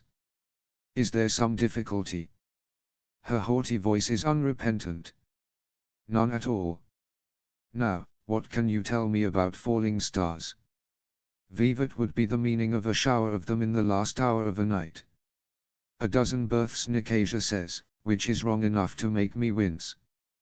Deaths, I say under my breath. Noggle hears me, unfortunately. Very good, Jude. I am glad someone has been paying attention. Now, who would like to tell me when those deaths are most likely to occur? There is no point in my holding back, not when I made a declaration that I was going to shame Carden with my greatness. I better start being great. It depends on which of the constellations they passed through and in which direction the stars fell, I say. Halfway through answering, I feel like my throat is going to close up. I am suddenly glad of the dark, so I don't have to see Carden's expression. Or Nicasia's. Excellent, Noggle says. Which is why our notes must be thorough. Continue. This is dull, I hear Valerian drawl. Prophecy is for hags and small folk. We should be learning things of a more noble mien. If I am going to pass a night on my back, then I'd wish to be lessoned in love. Some of the others laugh. Very well, said Noggle. Tell me what event might portend success in love. A girl taking off her dress, he says to more laughter. Elga. Noggle calls on a girl with silver hair and a laugh like shattering glass. Can you answer for him? Perhaps he's had such little success in love that he truly doesn't know. She begins to stammer. I suspect she knows the answer but doesn't want to court Valerian's ire. Shall I ask Jude again? Noggle asks tartly. Or perhaps Carden. Why don't you tell us? No, he says. What was that? Noggle asks. When Carden speaks, his voice rings with sinister authority. It is as Valerian says. This lesson is boring. You will light the lamps and begin another, more worthy one. Noggle pauses for a long moment. Yes, my prince, he says finally, and all the globes around us flare to life. I blink several times as my eyes to adjust. I wonder if Carden has ever had to do anything he didn't want to. I guess it is no surprise that he drowses during lectures. No surprise that he once, drunk as anything, rode a horse across the grass while we were having classes, trampling blankets and books and sending everyone scrambling to get out of his way. He can change our curriculum on a whim. How can anything matter to someone like that? Her eyesight is so poor, Nicasia says, and I realize she's standing over me. She has my notebook and waves it around so everyone can see my scrawls. Poor Jude. It's so hard to overcome so many disadvantages. There's ink all over my fingers and on the golden cuffs of my dress. Across the grove, Carden is talking with Valerian. Only Locke is watching us, his expression troubled. Noggle is flipping through a stack of thick, dusty books, probably trying to come up with a lesson that Carden will like. Sorry if you can't read my handwriting, I say, grabbing the notebook. The page tears, leaving most of my night's work shredded. But that's not exactly my disadvantage. Nicasia slaps me in the face. I stumble, shocked, suddenly down on one knee, barely catching myself before I go sprawling. My cheek is hot, stinging. My head rings. You can't do that, I say to her nonsensically. I thought I understood how this game worked. I thought wrong. I may do whatever I wish, she informs me, still haughty. Our classmates stare. Elga has one delicate hand over her mouth. Carden looks over, and I can tell from his expression that she has failed to please him. Embarrassment starts to creep over Nicasia's face. For as long as I have been among them, there were lines they didn't cross. Even they shoved us into the river, no one witnessed it. For better or worse, I am part of the general's household and under Madoc's protection. Carden might dare to cross him, but I thought the others would at least strike in secret. I seem to have angered Nicasia past caring about any of that. I brush myself off. Are you calling me out? Because then it's my right to choose the time and the weapon. How I would love to knock her down. She realizes that my question actually demands a response. I might be lower than the ground, but that doesn't absolve her from obligations to her own honor. Out of the corner of my eye, I see Carden coming toward us. Jittery anticipation commingles with dread. On my other side, Valerian bumps my shoulder. I take a step away from him, but not fast enough to avoid being assailed with the smell of overripe fruit. Above us, in the black dome of night, 7 stars fall, streaking gloriously across the sky before guttering out. I look up automatically, too late to have seen their precise path. Did anyone note that down? Noggle begins shouting, fumbling in his beard for a pen. This is the celestial event we've been waiting for. Someone must have seen the exact origin point. Quickly. Set down everything you can remember. Just then, as I am looking at the stars, Valerian shoves something soft against my mouth. An apple, sweet and rotten at the same time, honey juice running over my tongue, tasting of sunlight and pure heady, stupid joy. Fairy fruit, which muddles the mind, which makes humans crave it enough to starve themselves for another taste, which makes us pliant and suggestible and ridiculous. Dainsgears protected me from enchantment, from anyone's control, but fairy fruit puts you out of even your own control. Oh no. Oh no no no no no, I spit it out. The apple rolls in the dirt, but I can already feel it working on salt, I think, fumbling for my basket. Salt is what I need. Salt is the antidote. It will clear the fog in my head. Nicasia sees what I am going for and snatches up my basket, dancing out of the way, while Valerian pushes me to the ground. I try to crawl away from him, but he pins me, shoving the filthy apple back into my face. Let me sweeten that sour tongue of yours, he says, pressing it down. Pulp is in my mouth and up my nose. I can't breathe. I can't breathe. My eyes are open, staring up at Valerian's face. I'm choking. He's watching me with an expression of mild curiosity, as though he's looking forward to seeing what happens next. Darkness is creeping in at the edges of my vision. I am choking to death. The worst part is the joy blooming inside me from the fruit, blotting out the terror. Everything is beautiful. My vision is swimming. I reach up to claw at Valerian's face, but I am too dizzy to reach him. A moment later, it doesn't matter. I don't want to hurt him, not when I am so happy. Do something, someone says, but in my delirium, I can't tell who is speaking. Abruptly, Valerian is kicked off me. I roll onto my side, coughing. Carden is looming there. Tears and snot are running down my face, but all I can do is lie in the dirt and spit out pieces of sweet, fleshy pulp. I have no idea why I am crying. Enough, Carden says. He has an odd, wild expression on his face, and a muscle is jumping in his jaw. I start to laugh. Valerian looks mutinous. Ruin my fun, will you? For a moment, I think they are going to fight, although I cannot think why. Then I see what Carden's got in his hand. The salt from my basket. The antidote. Why did I want that? I wonder. He tosses it up into the air with a laugh, and I watch it scatter with the wind. Then he looks at Valerian, mouth curling. What's wrong with you, Valerian? If she dies, your little prank is over before it begins. I'm not going to die, I say, because I don't want them to worry. I feel fine. I feel better than I have ever felt in my entire life.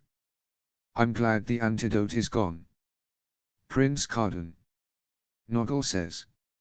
She ought to be taken home. Everyone is so dull today, Carden says, but he doesn't sound as if he's bored. He sounds as if he's barely keeping his temper in check. Oh, Noggle, she doesn't wish to go. Nicasia comes over to me and strokes my cheek. Do you, pretty thing? The cloying taste of honey is in my mouth. I feel light. I am unwinding. I am unfurling like a banner. I'd like to stay, I say, because here is wondrous. Because she is dazzling. I'm not sure I feel good, but I know I feel great. Everything is wondrous. Even Carden. I didn't like him before, but that seems silly. I give him a wide, happy grin, although he doesn't smile in return. I don't take it personally. Noggle turns away from us, muttering something about the general and foolishness and princes getting their heads removed from their shoulders. Carden watches him go, hands fisting at his sides. A knot of girls flock down in the moss beside me. They're laughing, which makes me laugh again, too. I've never seen a mortal take the fruits of Elfheim before. One of them, Flossflower, says to another. Will she remember this? Would that someone would enchant her to do otherwise, Locke says from somewhere behind me, but he doesn't sound angry like Carden. He sounds nice. I turn toward him, and he touches my shoulder.